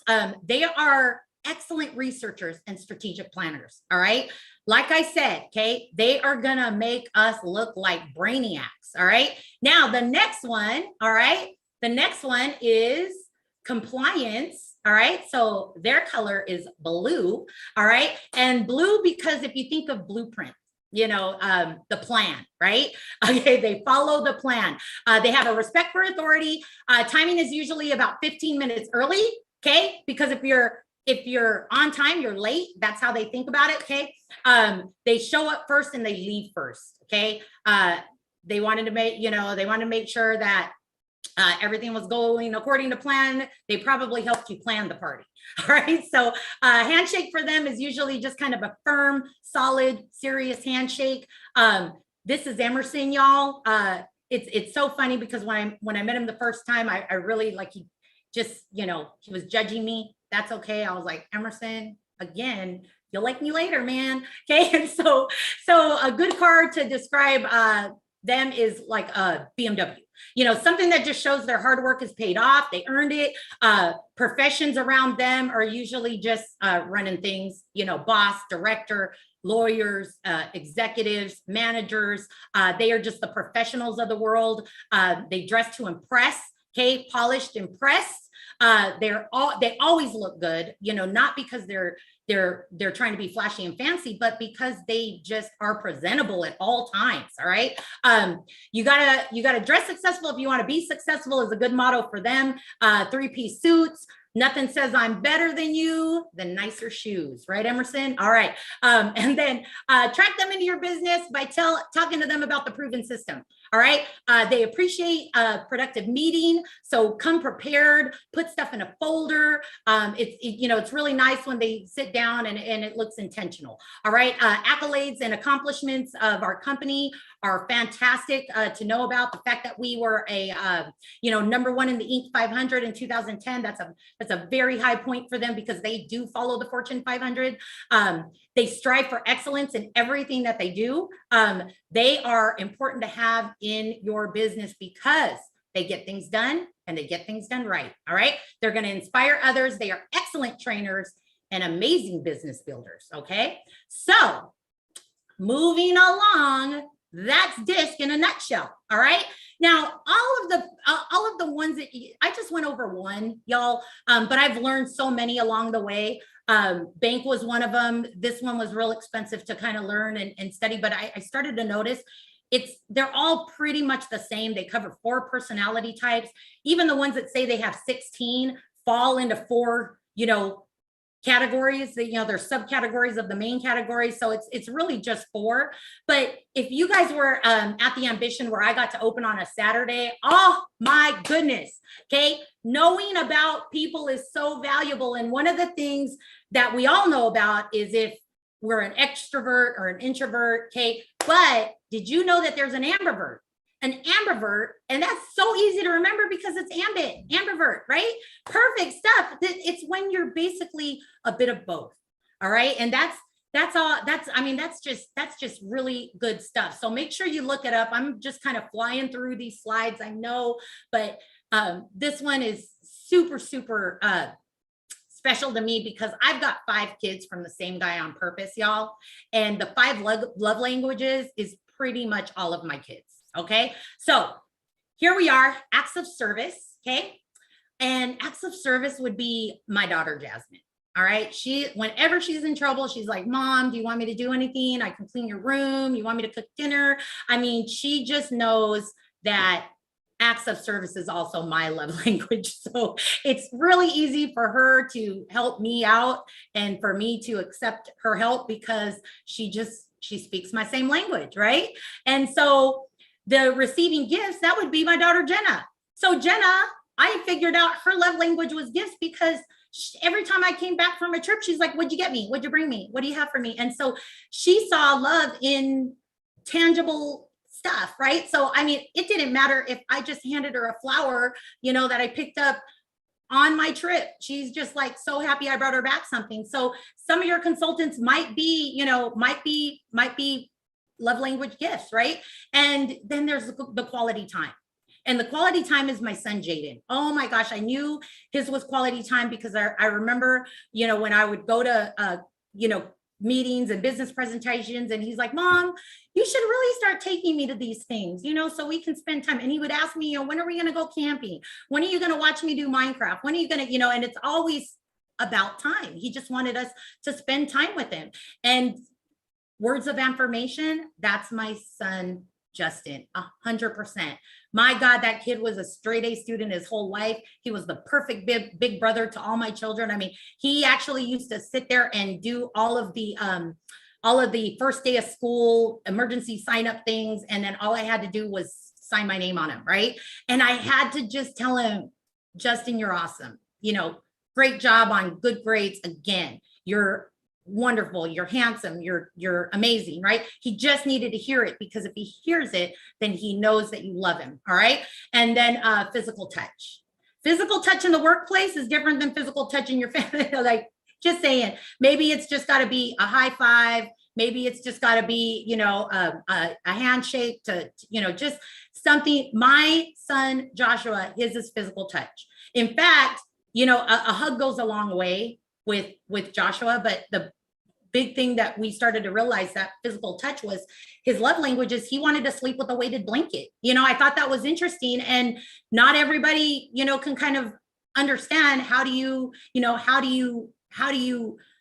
figure out all of your children. Well, why don't you go read the book? Because I got to learn direct from Mr. Gary Chapman, and I was real excited to get to take that picture with him. Now, you guys got to hear about, you know, group dynamics and all of that. You probably learned it along the way, but here's all the different phases of group dynamics. You know, forming, okay, there's forming, storming, norming, performing, and adjourning. All right. This is happening in your organization every single time. All right. When you get a new consultant, it's usually unclear goals. Introduction is really all that's been done. And then you fall into the storming category when there's power struggles, you know, new consultants are meeting other consultants, conflict is beginning, coaching starts to happen. The norming is when roles are beginning to be assigned. Everybody's kind of just figuring out, you know, who's about what. And then, you know, agreements are finally starting to be made, but it's performing where teamwork actually starts to thrive. You know, people start to focus on production, delegation starts to happen. And this is where it's fantastic, is a journey. Promotions are achieved, tasks are completed, recognition happens, people are promoting to the next level. In a good organization, everybody's coding out of you. And that's fantastic because they're starting their whole own cycle of group dynamics. And you want that and you encourage that because, okay, you want as many people from all different ways, you know, backgrounds, from all different, from all different businesses, from all different, like, just personalities, all of it. You want all of these people in your business. It doesn't matter if they're female, male, it doesn't matter if they're, you know, tall or short, it doesn't matter what nationality they are. It doesn't matter if they, you know, speak your same language. You want diversity, but I want you to know diversity is a fact, but inclusion is an act. So it's up to you to make sure that when you've got a team, you're making every single one feel included, because everybody brings something to the table. And for those of you that didn't know what AMBIT actually means, what it stands for, it means your sphere of influence, okay? And so I'll ask you, what's your AMBIT, okay? What's your sphere of influence? You wanna get out there, you wanna take care of them, because you got to take care of the team that takes care of you. We are in the people business. I want to thank you so much for letting me be on today. That's my last slide. You guys, are we going to give something away? Julie and Emerson, who are actually the fun club, y'all, you guys, let me tell you, look, Julia's running over to Emerson. All right. They are actually Ambit Cares award winners, so it makes sense that they're doing the raffle. Are y'all ready? Woo! Look at how much we paid. $5,258. Next speaker we're going to bring up, you might call him the Ricky Ricardo of Ambit Energy. This guy has a fantastic personality. Never know what's going to come out of his mouth, and I'm super anxious to hear him give this next training because it doesn't matter where we're at, what we're doing. He's always got something intelligent and funny to say. So with that being said, we're going to send it over here to EC Millionaire David Belmar. Hello, Kevin. Can you hear me? Yes, sir. I got you, man. All right. This is such an exciting training here today. I'm really excited to be sharing with so great friends and leaders from the Ambit Nation group. It's been really amazing. We've been learning, and it's very exciting to be at the Millionaire Mastermind 5. As Kevin said, my name is David. I'm your friend, and I'm here today just to tell you that the most important person in this event today is you. Yes, you are the most important person in this event. Thank you for showing up. Congratulations for being here. And I hope you've been taking notes, just like all of us have been taking notes, because it's been amazing. Let me put here the timer, because otherwise I get excited and then I start changing from one channel to the other, English to Spanish. And basically what I want to do today is I want to talk about the importance of promoting events. And promoting events, it is the highest paying skill in network marketing. So if you like to take notes, I will encourage you to make a note of this. Promoting events correctly is the highest paying skill in network marketing. So if you're here in order to make money, you should make a note on this.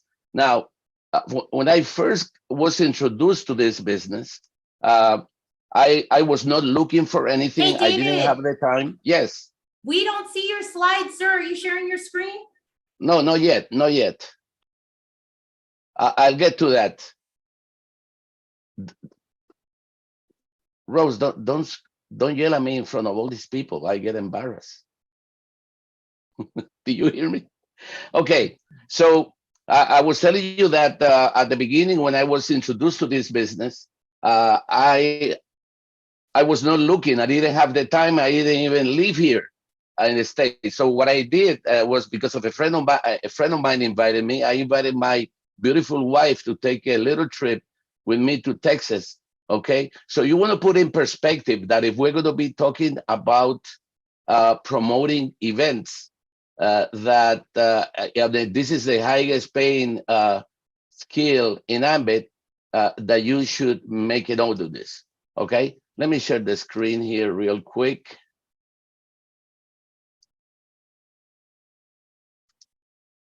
All right, can you see the screen there?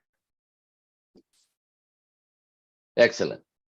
So as I was saying, we gotta follow a proven system, and promoting events is very important, because everyone in Ambit gets involved because they want to make extra money, or they're looking for more time freedom. So the proven system that we have in Ambit is very simple. We first get them paid, then we get them plugged into the system, and then we get them promoted. If we follow this simple cycle, we're going to be extremely successful. As I was saying at the beginning, promoting event is that one skill that pays out the most in this business. Okay. Now we're going to be talking here today about how to promote corporate events, regional events, monthly local events, weekly events, home events, online events like this one, or even industry events. Now, it is very important that we consider the following. What is that events do that we cannot do by ourselves? Well, one of the great things that an event do or does is it tells a story a lot better than we do. I mean, the event experience itself tells us a story that you and I can't tell. I mean, the kind of energy that is generated at an event is amazing. It creates an experience that you cannot create, and it does things for you and for your team that are truly incredible. To be around at a convention center with thousands of people, or to be at a meeting with hundreds of people, it provides the social proof that we're looking for, specifically when we get started.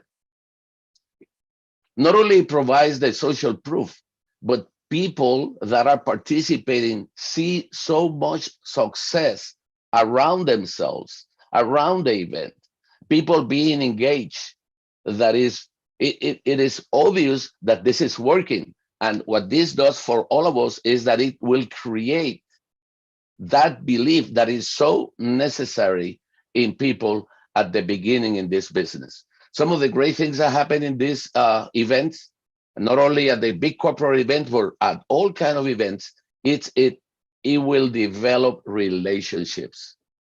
I honestly believe that leaders are developed and are born in events.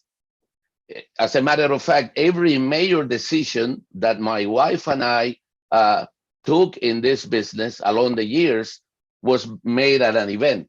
To begin with, when we first came here, we didn't even live here.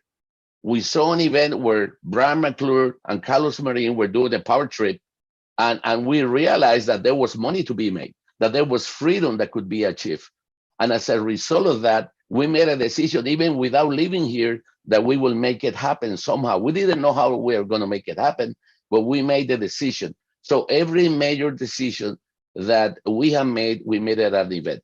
Then at another event, we made a decision that we will go ahead and start considering retiring my wife. And then at another event, years after that, we decided that I will retire from my own business. So every single one important decision that we have made over the years have been made at events. And we have seen people in our team. The first executive that I ever had in my business, he made a decision at an ambition, and one ambition. And then now there are more than 17, 18 executives in the team, 2 national consultants. So events really make a difference. We decided to relocate in an event. So when you consider this, consider the fact that we just got out of the kickoff 2023, which was the event that we started the year. And as a result of that, you already saw the statistics that were announced by our vice president, Darrell Starweather. I mean, the enrollments are going up, the numbers are growing up. And now that Ambition, which is the major event, yearly event, was announced for August 31st, we all need to be ready to register as soon as it is announced that registration is open, because it is at the major events that things happen, okay? Now, we're using technology a lot. We have my Ambit app, and you can see in your phone all the calendar of events that we have available. Now, this is a screenshot of what we see in PowerZone, but you can see the same thing in my Ambit app. So you should learn, you should teach as part of the induction and getting started a new consultant. We should teach them not only to open their virtual office and to look for the commissions that are being made for the customers and the consultants that they're bringing in, but they should be able to look at all the calendar of events that we have for the week in entire Ambit Nation. So if you press the calendar of events, you will see a slide like this, and you will see on a daily basis all the events that are taking place at every region in Ambit Nation. Going further, doing drill down, here's an example that for Mondays, what we have business presentations, virtuals in English, in Spanish. We have team calls. And for every day that you look at it, you will see the events that are going on. So that will make you plan ahead of time and gather your team and teach them how to plan to participate in the online events as well as the live presentations that we have. Because one of the core principles of this industry is that with the events, we increase our belief and we instill a bigger belief in people in order to create massive growth, showing the plan, doing the follow-up, participating in the events. So your belief is grown at the events, and you start building your story. You need to keep very close to your heart what is your why, what is the reason that is moving you towards the achievement of promoting to the next level, becoming the next best version of yourself. I love what Mark Guerra said about that he had become a better person. I agree 100% with that. I have become a better human being in this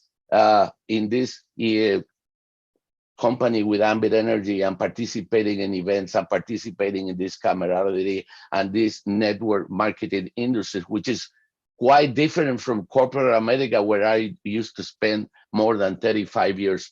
And then when you get a hold of your why and you run with it and you start promoting, you need to become a world-class promoter in order to instill in other people the desire to participate.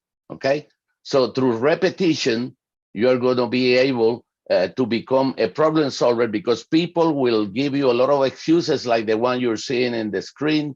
Oh, I don't have the money. I got family to take care. I've been before, you know, my spouse doesn't like for me to build a business. So you need to become a problem solver in the sense that the reasons that they are telling you for not going are the reasons why they must do it.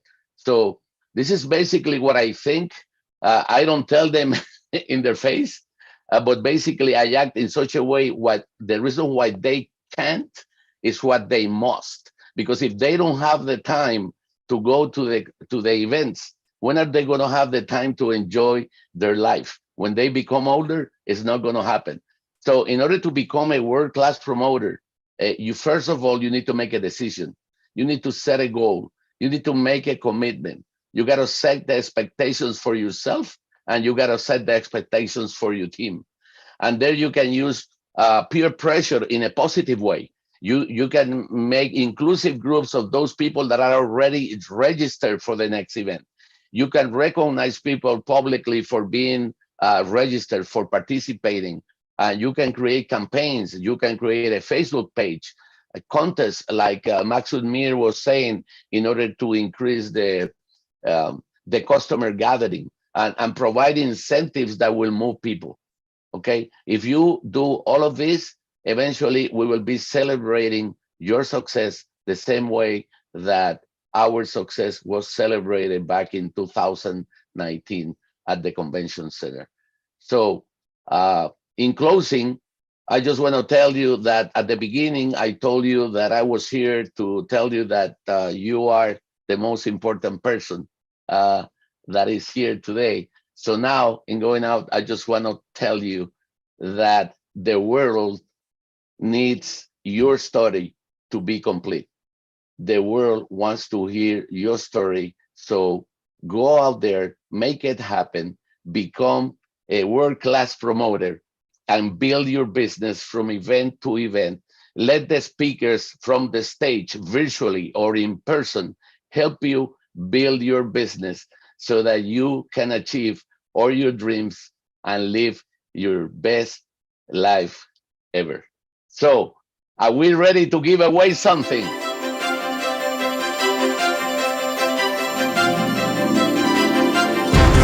We're going to keep going, and I'm actually going to, Brandon already took the share. All right, so I'm gonna turn it over to this next speaker. Listen, most of you guys have never met this next guy before. He's I think creative director up there at Vistra Energy. So this guy knows his stuff. We were up there for a next gen leadership meeting, and he gave a training on social media marketing and had a lot of details and stats to back all of his research up. And I asked him if he would take some time out of his Saturday to come and give that training to the masses. And he graciously agreed. He's actually a pretty good golfer too. So if you're ever up in the Dallas area, you want someone to golf with, Brandon Craddock he loves to golf. So without further ado, I'm going to turn it over to you, Brandon. The floor is yours. Thank you. Can you hear me? Yep. I got you. All right, cool. I appreciate it very much. Thank you, Kevin and Rose, and the Fun Club for everything y'all are doing. So yes, my name is Brandon Craddock. A lot of you guys may not know me, but I've actually been around Ambit for about 12 years now. I started, let's see if I can get this. There we go.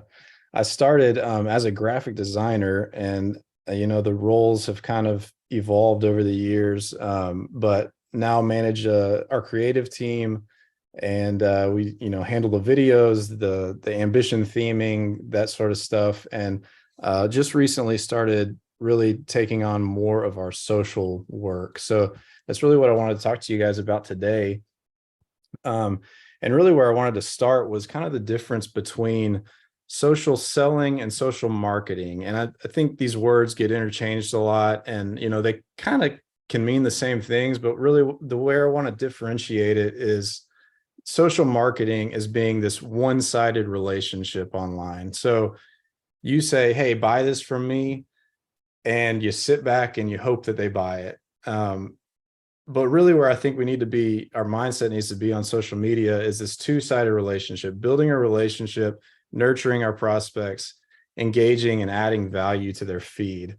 I like to think of it a lot like if you're going to meet somebody at a coffee shop, you're not going to immediately say, hey, join my business, go sit back down and hope they do. You're going to talk to them. You're going to relate to them. You're going to find something in common with them. You're going to interact with them. Eventually down the road, you may get to that point. And social media is the same way. I want us to keep that in mind when we're on there. So LinkedIn actually takes a score, a social selling score. And what they say is 45 people with the higher scores earn 45% more sales opportunities, and 78% of social sellers outsell their peers who don't use social media. So this excites me because I do see a huge potential for us as a company and as individual consultants, where using social media can really create a lot of leads for you guys. And so I wanted to start with just kind of where users are on these different platforms. Facebook is still king of the hill for now, but you can see that TikTok, Instagram, YouTube Shorts, YouTube in general, they are gaining because a lot of the younger users are on these and are not going to Facebook. So when you start thinking about using social media, I know some of you guys are killing it on social media, and some of you guys are like scared to death to be on social media. But when you start it, I would say think about being on different platforms, because you're going to hit different users, different demographics on each one. And so I really wanted to highlight these top four and what they're doing. They really took this idea from TikTok, short form video, and that's what these top four have in common. Short form video is a very powerful way to reach new audiences. And like I said, TikTok was kind of the first to utilize this, but now you see it in Instagram Reels, Facebook Reels, and YouTube Shorts. All these things are basically the same idea: short form, quick, bite-sized information that people can digest easily. It's informative, it's engaging, it's fun a lot of times. So I want to dive into a little bit about kind of take a peek behind the curtain of what we've been doing as a corporate social on our social platforms. Really since last Ambition, we we started implementing short form video. We've done it twice a week at the least, and trying to do 3 or 4 times a week short form video posts. We're engaging more online with comments, messages, and then at the end of that, we're studying the analytics. We're seeing what's being engaged with the most. We're learning from that, and we're pivoting to optimize our videos to perform the way those top performers worked. And you can see that the numbers don't lie. This is about 6 months into our use of short form video on our platforms. And you can see Facebook and Instagram, the accounts reached and the engagement have gone way up. And I'll show you a little bit of how that worked. Here you can kind of see a breakdown in the left column of the types of content we're putting out on social media. So 24% of our content has been stories, 27% reels, and 49% just static posts. Now, the really powerful thing here is if you break it down, you look at reels. So we've only done 27% of our content as reels, but 77% of our reach has come from those reels. So it really shows, this is Instagram. It shows how much Instagram is pushing reels to the audiences, and in particular, new audiences. So if you break it down even further and you start looking at, okay, this reached 77% of our total reach has come from reels. Well, let's look at, out of that reach, who are followers and who are non-followers. And you can see that the majority of those reaches are actually people who are not following you, which is extremely powerful. If you think about your followers, they're most likely people who you already told about Ambit, or who are already in your downline or a customer. But when you're talking about non-followers, these may be people that don't know anything about Ambit. So it's a very powerful tool to reach people you've never spoken to before. So I think I want to take a step back and just talk about understanding the algorithms.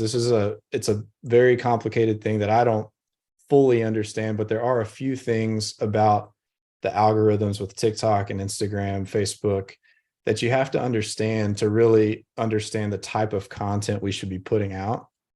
For one, interest is a big thing. So when you're creating your accounts, whether you're going to do a business account or a personal account, you really have to think about the audience you're trying to reach, because what Instagram, Facebook, TikTok try to do is they try to put you in a bucket, and they want to share that bucket with the people who are going to engage the most with you.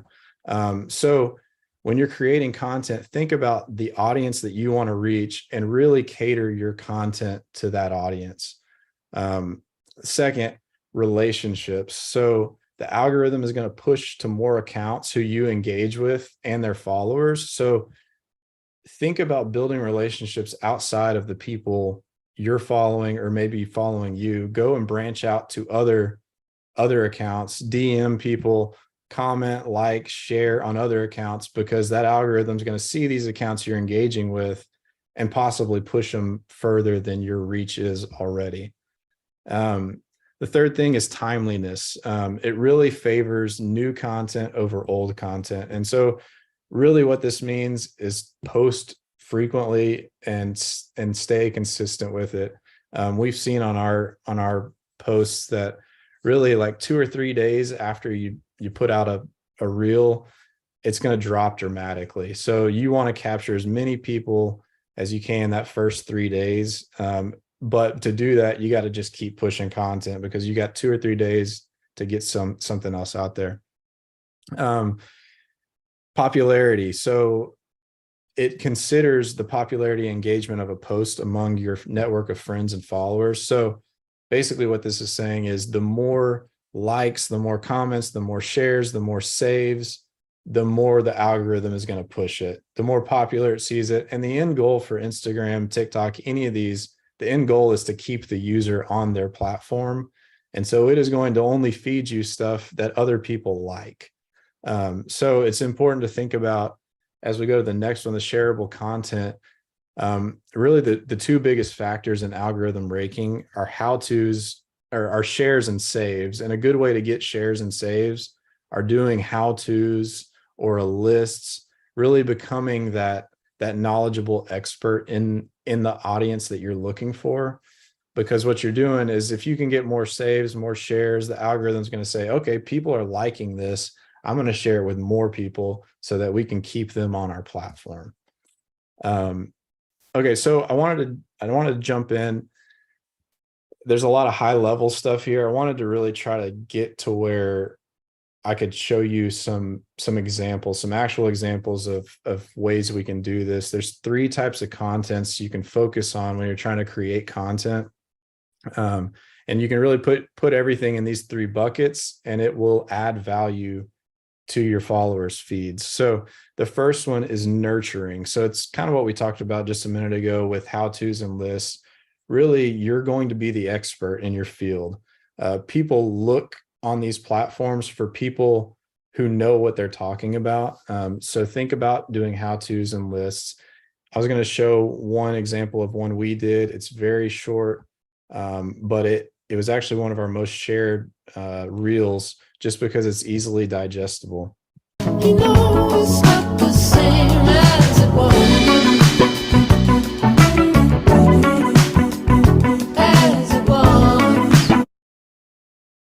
Cool. Can y'all hear those? I want to make sure those are coming through. Yes. Okay, cool. So the second one, be personable. So build trust. This is like that coffee shop. You know, we're trying to tell others who we are, and we can do that in different ways. We can be humorous. We can be motivational. We can show a day in the life of us. We can say our testimonials. But in the end, what we're trying to do is build trust with the person on the other end of the phone. Tell them who we are and build that relationship. And David Nunez is really good. If you haven't followed him on TikTok, he's really good about making relatable, funny content about his niche, electricity, which is sometimes hard to do when you think about it. But I'll show this video of him real quick. Take my money, take my wallet, take my credit cards. Here's a watch that my grandpa gave me. Here's a key to my car. So you can see that it's just a silly way for people to relate to paying electricity bills. The next time somebody, if they saw that video, the next time they get a large bill, they may think back to, hey, there was this funny video I saw, and may reach out to David and say, hey, how can you help me? And then one more, the call to action. So this is really where we present the opportunity or where we sell a product. But you want to limit this. You don't want to do it all the time, because then it's just bombarding people with offers. And that's really not why they're on social media. They're on there to receive value from you. But at some point you do have to have a call to action. And when you do, just make sure it's engaging. This is one from TN that he did a really good job. I talked to him later about this. I think he got 200 leads from this one video. And he was having trouble keeping up with calling everybody. But this just shows you how quick and simple a video can be, but be very beneficial. Have something that is a game changer on how you make money online. You gotta listen up. It's not drop shipping, it's not flipping. It's not wholesale real estate either. It's recession resistant, and it's an essential service. I'm talking about energy bills. No one's gonna stop paying their energy bill. Think about it. If you're charging your phone, watching TV, if I could show you how this works, would you be interested? Warren Buffett says, if you don't find a way to make money while you sleep, you will work until the day you die. How it works is that you become certified to become a consultant. Then you start referring people to your website, and I get paid for it. And I've been featured on the Success from Home magazine. That's me. That's me again. That's me again inside the magazine. How cool is that? So there you go. I don't know if you can see the numbers there, but 7,000 something likes, 600 something comments. So he had a lot of engagement on that one little post on TikTok. So some practical takeaways before I'm done. Just like these are things that like literally you can start today if you wanted to. First of all, consider changing your Instagram to a business account. It does a few things for you. You can change the industry in your bio, which for one thing that tells people what you do, but it also helps the algorithm sort you and put you into that niche that will help you reach the people you're trying to reach. The other thing it does is it gives you analytics on all your videos. So you can really see the ones that are performing better than others, and then you can optimize your videos to fit more within those. It allows you to add links to your stories, and then also you can link your Facebook and Instagram account together, which makes it easier to post to both platforms. Second, start utilizing short form video. That really should probably be number one, but think about how-tos, lists, testimonials, be authentic, and the top thing is add value when you're doing those things. Third, start building relationships. So think about your audience, and start reaching out to people who may not be following you, who you may not be following. Start engaging, liking, DMing, just building outside of your sphere. Fourth is use hashtags. And so I know this is like an unpopular one, but it really is more for the algorithm than it is for anybody else, because it is going to help focus again on your niche. So throw in hashtags that are going to tell the algorithm, this is the type of person I'm looking for, whether it's entrepreneur, electricity bill, that sort of thing. Look for hashtags that are going to help you. And then number 5, this is a huge one with this audience because you can use your community. You guys already have a built-in community, and we talked about popularity and how much sharing and saving and comments help your videos be pushed by the algorithm. If we can use each other, share, like everybody's comments, it's really not a contest where we're all looking to get the most shares and likes. It's really a community helping each other out. And so if we can all do this, I really think it will help grow everyone's social and reach more people. So that is all I've got. I really appreciate your time though. Follow us if you aren't already on TikTok, Instagram, Facebook, and we will help you guys as much as we can, continuing to share stuff. So thank you all.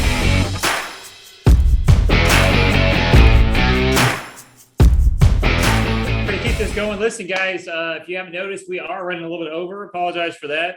We understand if you got to leave. We are recording all this stuff, but I urge you guys to stay around because we got some fantastic speakers. We've got the first AMBIT consultant coming up here in a second. We've got Eric Reisdorf, Chief Development Officer of all of AMBIT Energy, and then we'll close it out at the end with me. So stick around because we got some really, really great topics and great speakers coming up. That being said, I'm going to get started with the next speaker. Like I said, he's the first, actually, let me take that back for a second.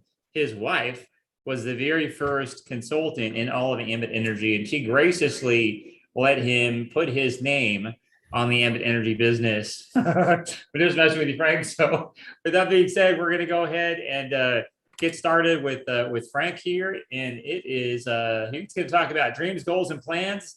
Your daily method of operation. He's an NC, $5 million earner. I think he's about to get a new jacket. He's won just about every award. So let's go ahead and turn it over to Frank. Awesome. Can you hear me, Kevin? I can. Fantastic. Thank you so much. All right, let me see if I can share my screen here and pull up that. Let's see here if I can pull that up. Oop. Amateur hour here with me, so bear with me. Oh, what am I doing here, Francis? All right, let's see if we can do this. So I'm guessing you're on a Mac, right? Yeah. So click the download button over on the right hand side. Yeah, actually, I had that. You know what? Let me go back over here. That's Sorry. why it's trying to open it with Google Slides. Yep. Let me. I already had it open in Amateur. I love Macs and I hate Macs. Hold on. I had it. I know I had it here somewhere. There we. I think this was in Keynote. So let me just put this up here.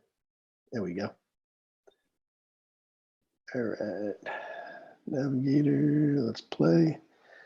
Can you see me? Can you hear it? Can you see my screen? I can see you, but I don't see your screen yet. All right.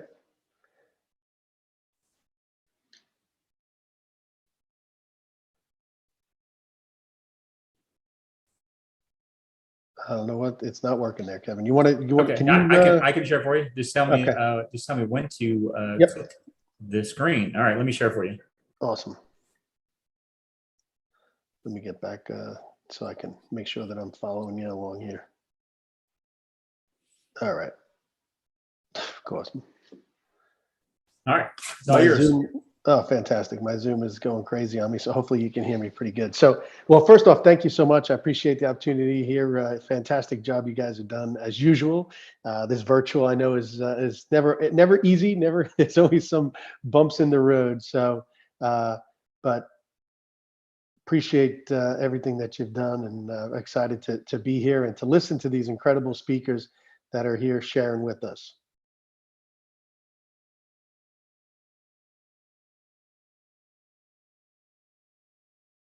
Yep. All right, go for it. Okay, still there? All right. I wasn't, for some reason, my computer just froze on me and is not letting me back. So okay, I see my light is on, so I'm going to keep talking.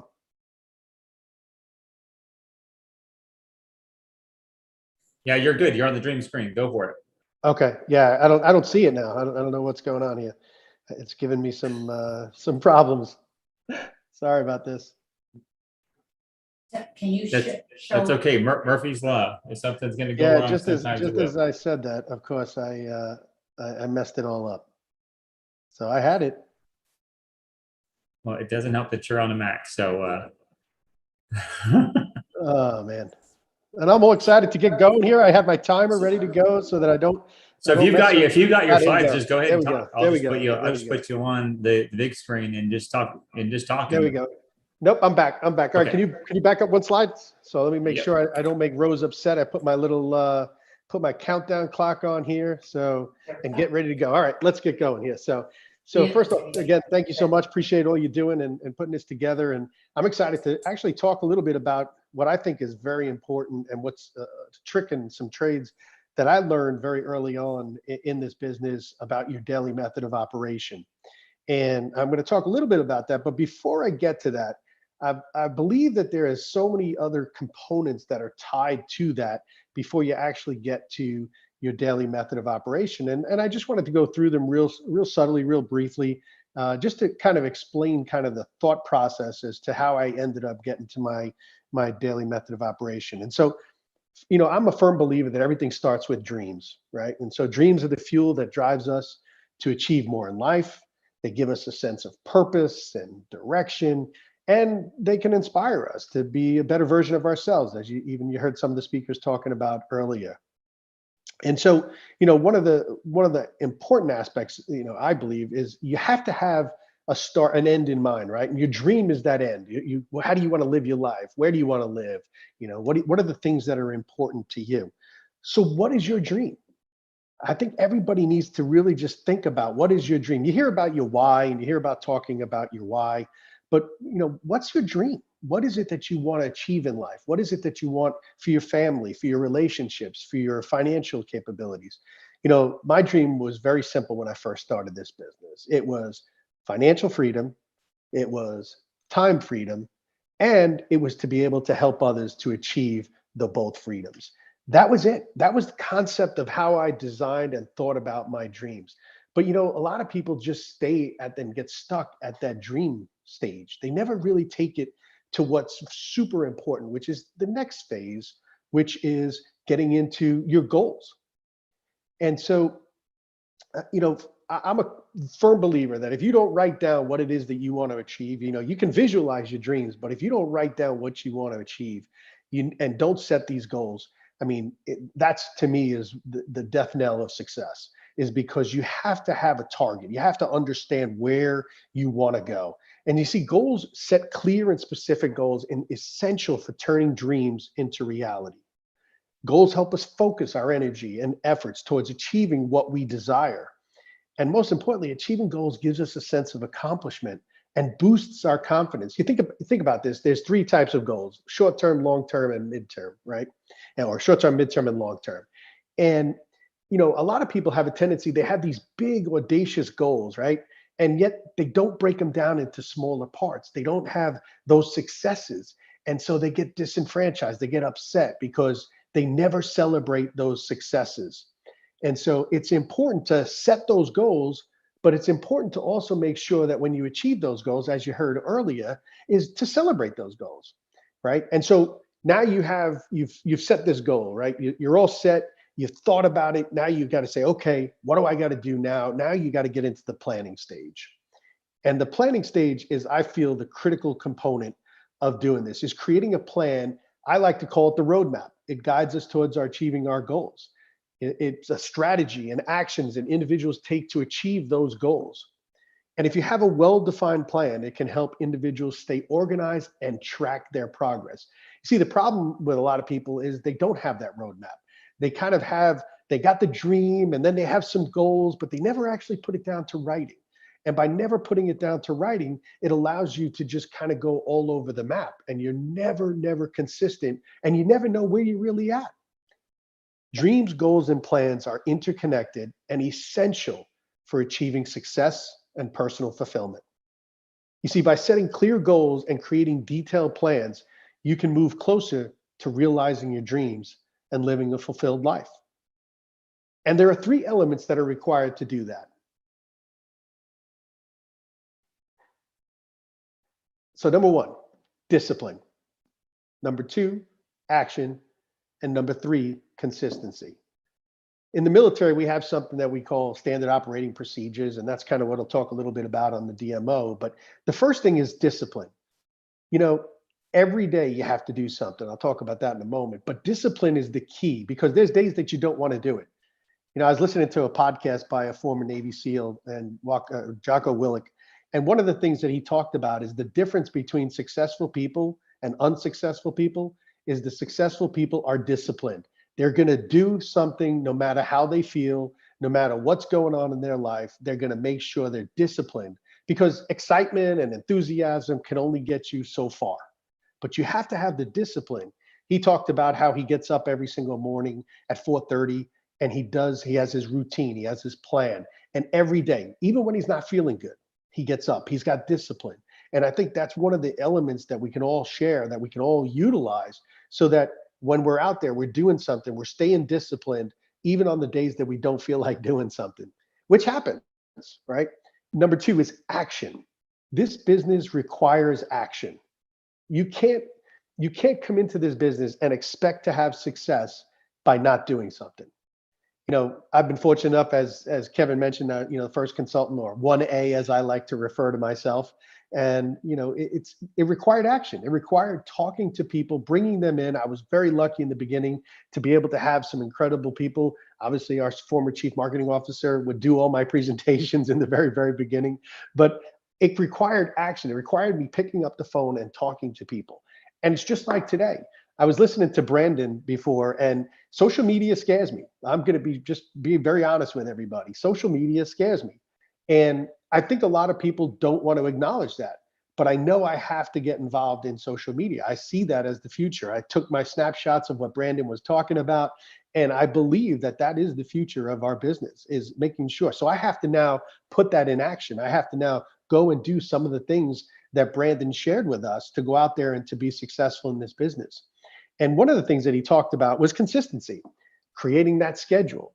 And so all these together really fit perfectly into what I want to share with you about having that plan and breaking it down into your daily method of operation. We can go to the next slide, Kevin.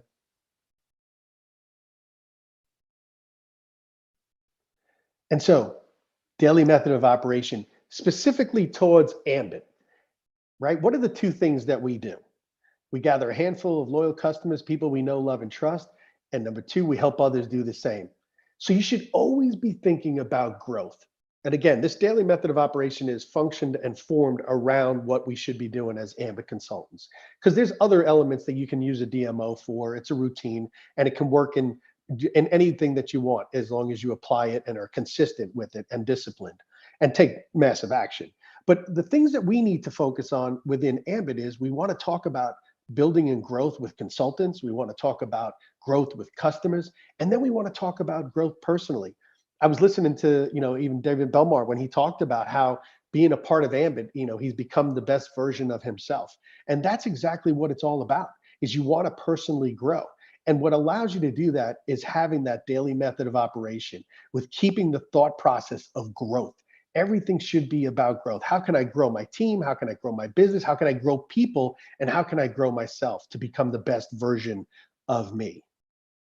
And so how can we do that? What are some things that can help us to do that? I'm a big fan of, daily means every day. Daily means daily.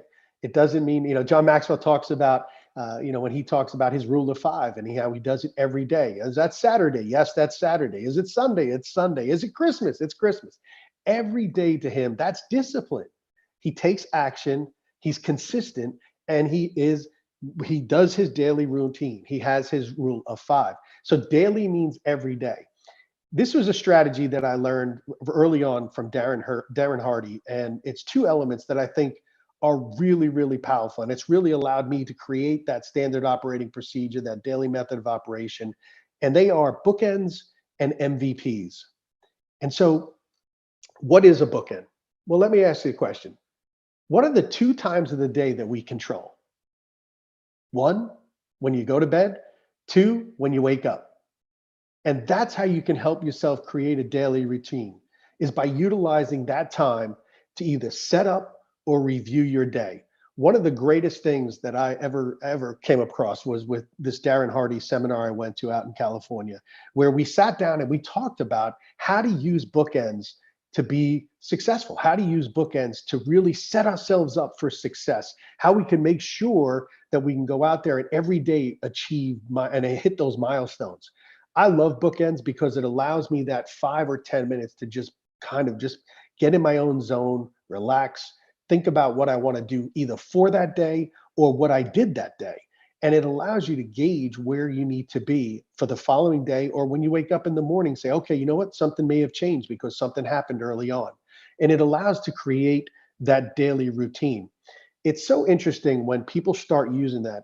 One of the elements that I love talking about and sharing with people is doing a time study to kind of see how you spend your day and then how you can fit the bookends into that. When I do this in one of my trainings, people went through the exercise and they started to track their time in hourly increments for the week. And I said, I promise you, the only way to really be successful in a daily method of operation is to understand how you spend your time. And when they started tracking their time, they did it in hour increments from the minute they woke up until the minute they went to bed. And they started to realize and look back on that data and say, oh my gosh, I spent so much time doing these different things. And some of it was wasted. Tien Bui was talking about the sacrifice that you have to, potentially give up. And that's watching TV or, listening to music or doing things that, are not productive for helping you grow your business. And so that time study really allowed people to say, wow, I do have time. I just need to now be consistent and have discipline on how can I make this the best opportunity. And utilizing those bookends will allow you to set up your day and allow you to review your day. The next part is what I think has really been key for helping me is MVPs. Now, I break down my MVPs a little bit differently, but I use them for several different things. Number 1 is my most valuable priorities for that day. I set up for 3. And I'm a big fan of number 3. So everything you probably hear me talk about is in 3 and multiples of 3. But I set up to make sure that I have my 3 most valuable priorities set for that day. And I know that I'm going to accomplish those no matter what. The other thing, and according to how I utilize it for Ambit, is I find my 3 most valuable people that I need to talk to that day. And I share with them all the different things that we can do. And one of my opening lines to them is, how can I help you? What can I do to assist you today to have a better day?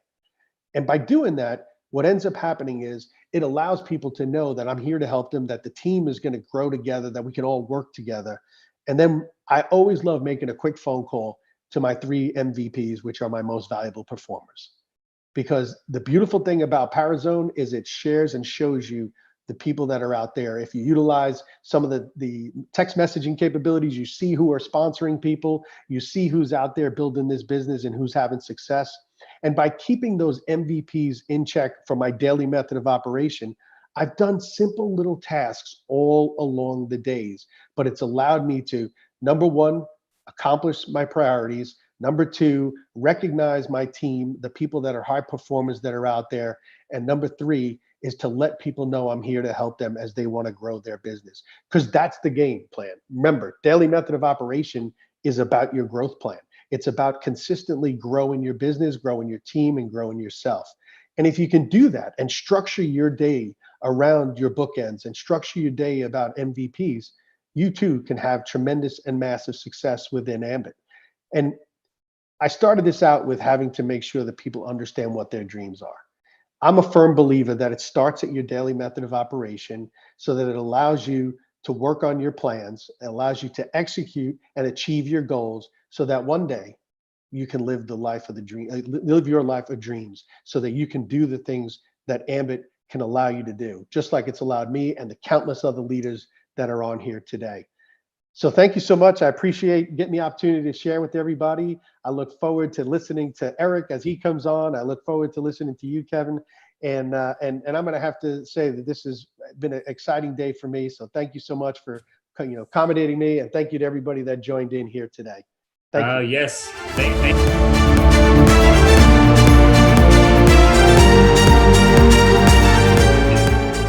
The exciting part about this business is, the greatest part about this business is the people. And we got to meet this young man. He is the Chief Development Officer of Ambit Energy. We refer to him as the Big Cheese. So hang on for a second here. Let me bring you up. Eric, are you around? Yeah, here I am. Awesome. Thank you, sir, for hanging out with us all day. I hope you're having a good time. Absolutely. This has been fantastic. You're up. All right. So people can see me or my slide? They can see your slide right now. I'm gonna have them see you though. So hold on for a second. Yeah, that'd be great. There you go. All right. Let me start with a huge thanks to our hosts, Kevin and Rose Duncan. Also, thank you to all of our fantastic speakers today. This is my first Millionaire Mastermind, and I've been blown away by the energy and all the great information. As Daryl said earlier today, Ambit and the consultant family are both on a great trajectory, and they have been ever since Ambition 2022. I'll tell you a couple of stats. So just yesterday, we saw over 250 new consultants join the business.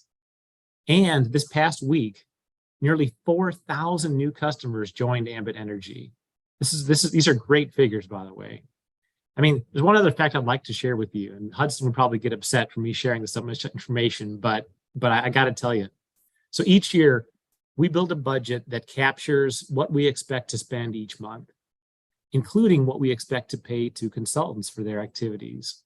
And in the first quarter of this year, the amount that we paid to consultants was more than $500,000 over our budgeted amount. Now, this is due to your amazing performance, driving the growth that Daryl talked about earlier, especially on the preferred products like Ultimate Perks. All right, but what I'm on the agenda for is to talk about where we're headed, right? The future. So let me get into that. So we've got 3 main areas of focus. So first of all, customers. I mean, ultimately, all of us are more successful when new customers are joining Ambit and sticking around, right? So in this area, there's 3 pieces I'll talk about. 1, we're continuing to develop more new products that we'll announce at Ambition and Kickoff 2023. I can't tell you right now what they are because that would spoil all the fun, but there's more in the hopper. Next, Eric Johnstone's team is working very hard on a brand new My Ambit account app for your phone. I believe we had an app years ago, but it it stopped working or was broken or something was wrong. And they said, you know what, we need to start from scratch and build a brand new one. And it'll be available for iPhone and for Android.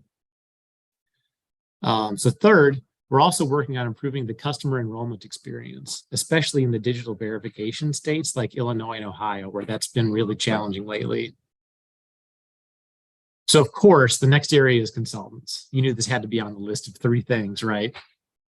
So first and foremost, we're going to continue to pay you more on a consistent basis. We've had back-to-back promotions running ever since Ambition, and we're going to keep it up so you can continue to earn bigger money each month. Next, I got to tell you, again, this is going to be an announcement officially at some point, but I've got to tell you before then, we are actively working on community solar. I know that you know that that's out there and being sold by at least one other network. We're going to get in that game as well. I got to tell you, it's very complex and the rules are different in every state. So we are trying to sort that out. We've got a third party that we're working with, and then we've got our own IT folks working on it as well, but they are already writing code to make that happen. So we plan to use this. This is kind of neat now. We plan to use this to get back into states that Ambit exited in 2022 and to get in new states beyond our current footprint. As an example, in the list that we're working on, Minnesota's on the list. So again, that was probably a spoiler alert, but and I can't guarantee that we can do Minnesota, but I know we've been working through a number of states, and I'm like, that'd be awesome to get a new area in play, especially since it's so close to some other states that we're already in, selling electricity and gas. So lastly, on the consultant side, so you can drive looking through the windshield instead of through the rearview mirror, we're putting additional investment into retaining the customers in your business. Many more details to come, but here's an example of the progress we're making in this area. Jason Niederkorn's team won 499 lost customers back into the Ambit Energy business in the first quarter of this year. So almost 500 customers that left. His team reaches out to them, figures out what's going on, wins them back, and we put all those customers right back under the consultants that brought them in so you can keep earning your residual income. So last is the financials. Through continued growth, we're going to stay above that important $1 billion revenue watermark.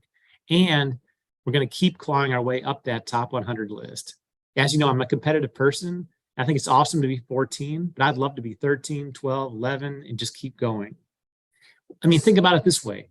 When you've got a hot prospect that might be questioning you about the health of Ambit, and you can show him or her the published list online with Ambit closing in on the top 10 in the world, that's a huge confidence builder. And spoiler alert, right now you won't find ACN and Think Energy on that list. I think ACN could be on the list, but they choose not to report because Daryl's hypothesis and mine is that they're falling down that list, and I think we're probably well ahead of them. So until they report, who knows? You won't find them. So let me close by saying that I'm extremely excited about the future. We are adding to the new idea pipeline every day inside the office, and we're announcing these things as quickly as we can develop them. In the near term, I'm excited about upcoming EC fly-in, Ambit on the road through the month of June, and I'll be out there. And of course, a bigger and better Ambition 2023 at the end of August.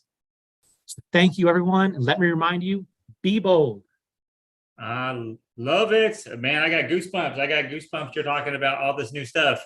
But thank you. I just want to say personally that Rose and I appreciate you agreeing to be part of this training.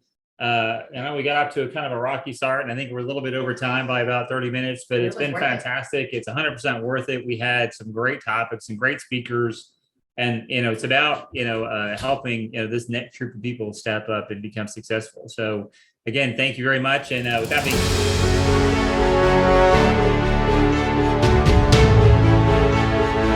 I'm going to tippy toe because this camera's set for the next speaker, who I did know before Ambit, and thank goodness I married him, because without him, I would not be half the millionaire I am in Ambit today. And he is the father of my children. He's the love of my life. Y'all, he is the backbone of not just our family, but our business. We've won all the awards. We've got all the recognition that we could have dreamed for because he has just been consistent and persistent. And they say, what's your secret, Rose? How are you so good at Ambit? And I'll tell you how. It's because my husband is a rock star. So here he is, handsome national consultant, Kevin Duncan. Woo! Okay, so actually we're successful because we make a great team. Right? I have a Rose in my corner, and not many people can actually say that. So we're gonna go ahead and get this thing going. Let's see here. Rose left me on the wrong side. Okay, so let's go ahead and get this thing started. So I'm going to go ahead and close this out, and then we're going to give away one more prize, and then we're going to figure out how much we've actually raised, because it's a little bit more than 5278, which is unbelievably fantastic. So, one of the topics I'm going to go over today is leading by example. And this is an important topic because, everybody, every company out there needs leaders. I don't care what company you are. You can be from a 5-person shop up to a multi-$1,000 company. Every single company needs leaders. So one of the greatest things that we have in our corner, as you saw today, we have some of the greatest leaders, I think, literally in the entire industry and probably the world, leading our company, right? So, Scott Hudson, Sydney Seeger, Eric and Daryl, Eric too. Right, even down to the corporate office. We don't see your sites. Oh, you got to share. Oh, even down to the corporate office. Oh, Rose said, I'm not sharing my screen. Hold on for a second. Screen two. I feel like that was my job. Yeah, that was Rose's job. Sorry about that. So, okay, can you see my screen now? We're good. We're good. So anyways, we've got some of the greatest corporate leaders leading our company, and the evidence is the direction that we're heard. We're climbing back up that list on the DSA. I can't wait until we're number 10. I love to say that we went from 16 to 14. That's amazing. Not many companies, climb that list, after 10 or 12 or 13 years, right? We've also got some of the greatest leaders in the field. I mean, think about it, all the way from Brian McClure to Steve Thompson, Philip Eckert, Frank, Lane, Justin Title, all of those people are absolutely incredible leaders. And there's hundreds more that I haven't answered. And, with Ambit Energy, I don't think, I think what it was. So one of our consultants, the executive consultant, one of the things that he says that I absolutely love is no one ever joined a business or started a business or started a job wanting to stay where they started, right? Keep me at the same pay, keep me at the same rank. I'm happy with where I'm at. Everybody wants to advance. And that's why I think leadership is a choice. And that's important here in Ambit Energy because you don't know where your next leader is coming from. Rose and I, when we came in, I didn't come in wanting to be a leader. I didn't come in wanting to be a national consultant or wanting to be a jacket, recipient. This was our first ambition 2010. This wall behind me is actually the wall in my home office. So I get to look at this every single day, and that's what inspires me is these events coming up that you don't know where your next leader's coming from. It might be a marketing consultant in your business right now. You're just waiting for them to decide that they want to get to a regional consultant, or it might be an RC that wants to get to the next level, but that person is in your business. In our business, we have a lot of fantastic leaders, but our best friends, Julie and Emerson, I remember them when they were, I remember when they weren't even in the business, they were sitting in my dining room at a home party. And they were just kind of looking at the business. And we didn't know what they were going to do. Well, they're well on their way to national consultant. I think they're going to be wearing some new clothes here come Ambition. But leadership is a choice. You just have to decide that that's what you actually want to do. Okay. So I'm a firm believer that leaders are not born, they're made. You're going to, you hear Rose say that all the time. You jump on the internet, there's quotes about that all the time. Leaders aren't born, they're made. You just, once you make that decision, I want to go to the next level, then comes this. I think everybody on this call, as a matter of fact, everybody that's probably has some of the qualities of a leader. There's a lot of people that don't believe that they can be leaders, but if you go back to some of the training that you saw today, specifically Lane's training, there's a lot of people that have been told that they can't be leaders. But every single one of us have these qualities: authentic, confident, creative. I'm not going to say them all. Integrity, you're motivational, you're humble, you're courageous. Look at the list, and I bet you can probably pick a couple of those things out that apply to you. What you do is you start with what you have, and either you surround yourself with people that have the rest of these qualities, and that makes you a better leader, or you bury your head in a book, or you go to training and you learn how to improve on the rest of these topics. Anything that you do pushes you down that direction. Now, like I said, I didn't come into business wanting to be a leader, but once I started meeting the leaders, meeting the people that were driving this business, meeting the people that were getting on stage, meeting the people that were on the magazines, and meeting the people that, were getting their jackets, all of a sudden I said, well, if they can do it, Rose, why can't we do it? So we started building our vision board at Ambition 2010. And then in 2012, I think we were senior consultants and got to speak at our first event, which was then a simulcast. 2013, we promoted to executive consultant, and we haven't looked back since. And we just kept on going. So we continue to work on those. And one of my favorite books, really one of mine and Rose's favorite books, is one by John Maxwell. And if you've never heard of John Maxwell, you've been living under a rock. But one of my favorite books is this, The 5 Levels of Leadership. And the reason that's my favorite is just because as you're reading through it and looking at and learning about these different levels, you kind of have these aha moments on either you were in one of those positions or you knew someone that is in one of those positions. So we're going to kind of really quickly go over these levels of leadership and talk to you how you can use the qualities that you have and the want to improve upon to start climbing this list. So the first level, listen, we all know someone at the first level. Is probably, matter of fact, we've all probably had that first level of leadership, which is the position level. Now, what's funny about this is when Rose was making these slides, she was like, "Oh my God, it's the 5 L's." I'm sorry, the 5 P's: position, permission, production, people development, and pinnacle. And my daughter was standing next to her, who's like a mini Rose, and she was like, "Oh my God, it's the 5 R's. It writes relationships, results, reproduction, and respect." And I'm like, no, ladies. It's actually the 5 L's. So I'm gonna let you guys decide which one it is, but everyone's a little bit differently, but it really means the same thing. So that first level, the level of position, that's just, you're a manager. You're the boss, right? You stand around. As a matter of fact, I was standing around drinking my coffee this morning while we were going through this slides, and I'm like, oh my gosh. I was like, I'm past that level, I think. But that's the boss. That's the person that got promoted into the position, and they use their position of authority to, tell people what to do, to control the environment that they're in, that they're in charge of. There's nothing wrong with that. That's a lot of times where people start. But a lot of people don't strive to go to the next level. As a matter of fact, a lot of people don't realize that there is a next level of leadership, right? And that's the level of permission, where you actually build relationships. And the neat part about that is as you get to learn or get to know the people around you, you start becoming friends with them and learning a little bit about them and what makes them tick and what motivates them. This is where people start to follow you because they want to, right? They're giving you permission to kind of lead them along the way. They think you've got something or you're going somewhere where they want to go, and they just give you permission to lead them. This is a great level. A lot of people are actually at this level. I do remember when Rose and I were here at this level of permission, and it's kind of neat because now people are coming up to you and asking you what they think and asking you how to improve their lives. And the next level is a level of production.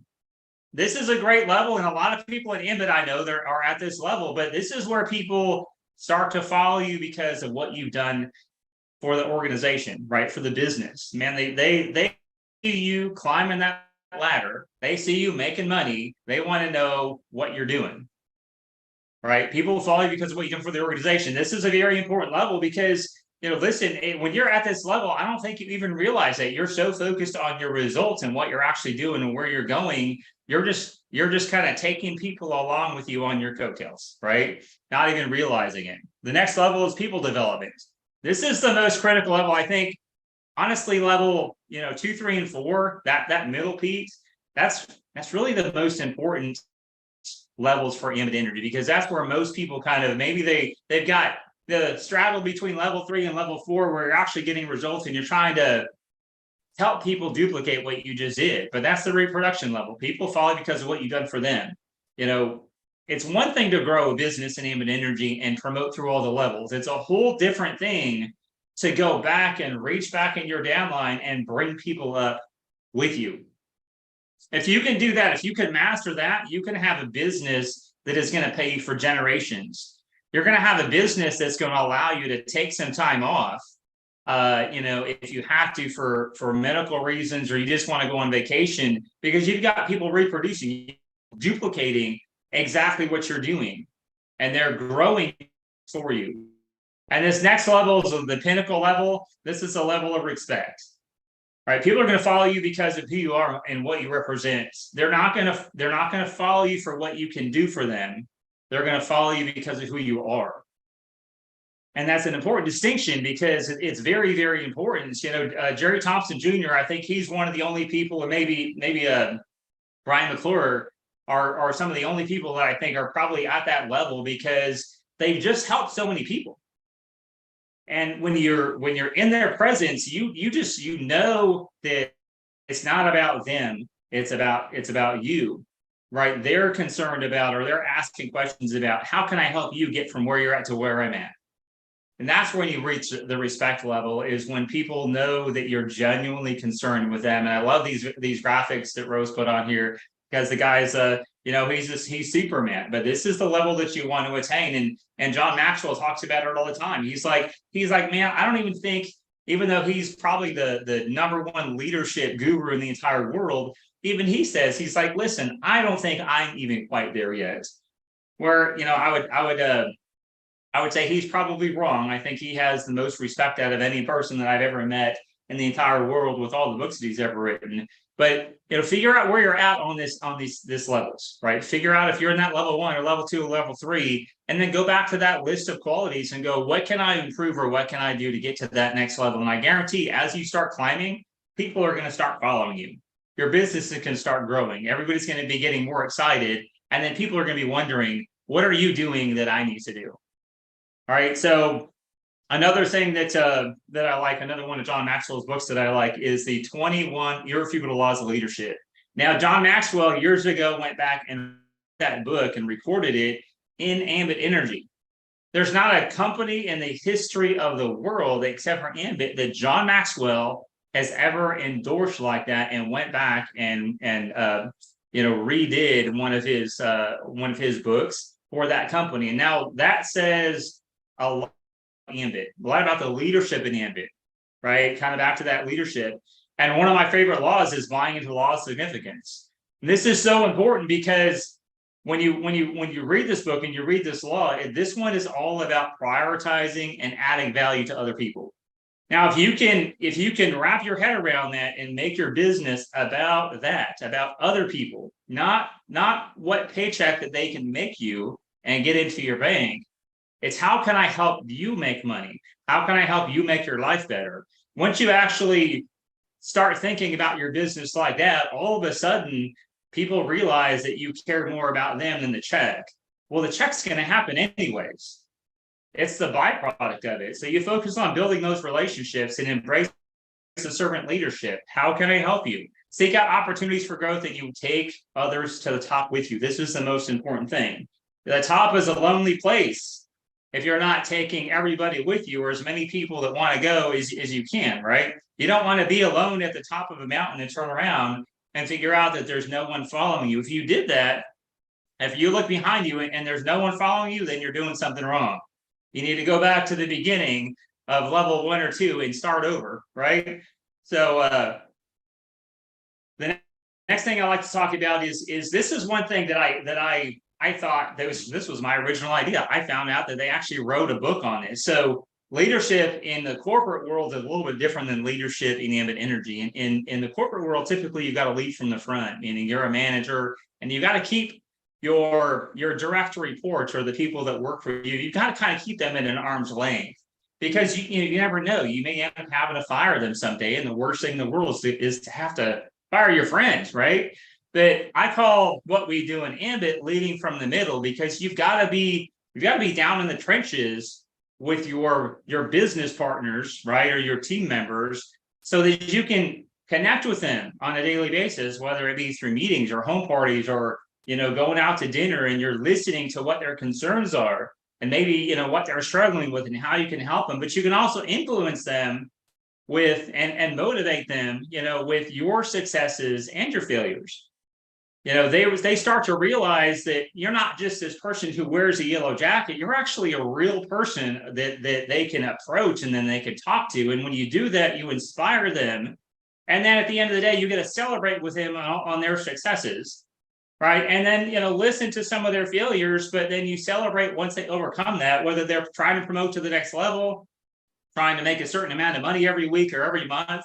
If you're in the middle of all that, they're more likely to follow you, and you're going to be able to bring more of them to the top with you. So leading from the middle, do me a favor, research that. It's a very, very important topic, and it's something that a lot of people struggle with because, again, once people figure out how much you care about them, they're going to follow you wherever you go. Now, this kind of leads into one of my favorite quotes, and again, it's from John Maxwell, and this one speaks volumes to me because this is all about Ambit. Leaders' credibility begins with personal success, and it ends with helping others achieve success. Right? Again, it comes back to you got to make it about them. That person that just came in your business that wants what you have. When you make it about that, you're unlimited on what you can accomplish. So listen, that's the end of my slides. I know I rushed through that a little bit fast because we went a little bit over today. But with that being said, I hope you guys had a great time. I hope you learned a lot of stuff. I hope you took a lot of great notes. We did record this, so we will have it up on our Team Ambit site here in about a week. But listen, thank you guys for hanging out so long on a Saturday afternoon. Thank you to all the leaders that spent time getting your slides ready and working through some of these technical difficulties. And again, thank you for the corporate staff for Eric and Brandon and Jeremy and Daryl for spending time with us today. And listen, the future has never been brighter about Ambit Energy. I get goosebumps listening to Daryl and Eric say this is what's coming. And I absolutely can't wait. This is the best time to be in Ambit Energy because we've got a company like Vistra who's laser focused on making sure that we succeed. So thank you guys for coming out. Thank you for your donations and your generosity. My heart is just full of just gratitude to all of you that logged in. Thank you for staying with us. We've got over $5,000 raised to deliver to Ambit Cares. Honorable mention to the big hitters. We had Brian McClure, who actually did a match with Adelia. She came in pretty heavy. So yeah, the donation to Ambit Cares is going to be over $10,000. Is he matching the 5,000? He's matching 5,000. I thought he was matching the 30-minute collection. I don't think so. I'll double check. All right, we're gonna check. Either way, sure if you get to 5,000, he said he would match it. It's either over 5,000 or it's over 10,000. Either way, Ambit Cares wins, and we love what their effort because they're feeding America. I mean, there are big efforts overseas. I understand that, but we've got people that are hungry here. And so we appreciate Ambit Cares for doing that. Y'all, thank you, Julia. Oh, Sal, yeah, there's more people. Oh my goodness. Okay. First day of opening tickets, we hit over $1,000 in donations because mainly Emerson and Julia Fuentes and their big gigantic donation, and then Gwen and Fernando Rodriguez were close behind them. And I'll tell you, we just had an amazing opening day. It was very encouraging. Josephina Zugu, again, you also, David Belmar, all of our speakers that not only just, gave their time today, but also opened their wallets and helped make sure that Brian McClure had a good match to make. And Adelia. Yes, Adelia was she brought it. When Brian said, y'all got to hit 5,000 in the next 30 minutes, man, she finished it for us. So she put in over $1,000 on her own. Thank you, Adelia. It's no wonder why you are just incredibly blessed. You just continue to bless others. Y'all, Justin Title was our closer today, but I think my husband did a fantastic job. He had full confidence in Kevin finishing the message for today. But Justin, you have been with us on so many of these Millionaire Masterminds, and you've just been an incredible mentor for us. So you, sir, we thank you, and we are grateful. And for everybody else, get back to your Saturday, enjoy yourself, go be a millionaire. It's And then keep your ears open. The next Millionaire Mastermind is going to be live. I'm not sure where. Not yet. The next one will be live. So we are going to fill that room and absolutely explode this business thanks to the leadership of Ambit Energy. All right, you guys have an awesome rest of your Saturday. I'm gonna go. And some of you will be getting free shirts. The big donation people get this beautiful shirt. Congratulations. All right, signing off. Thank you, everybody.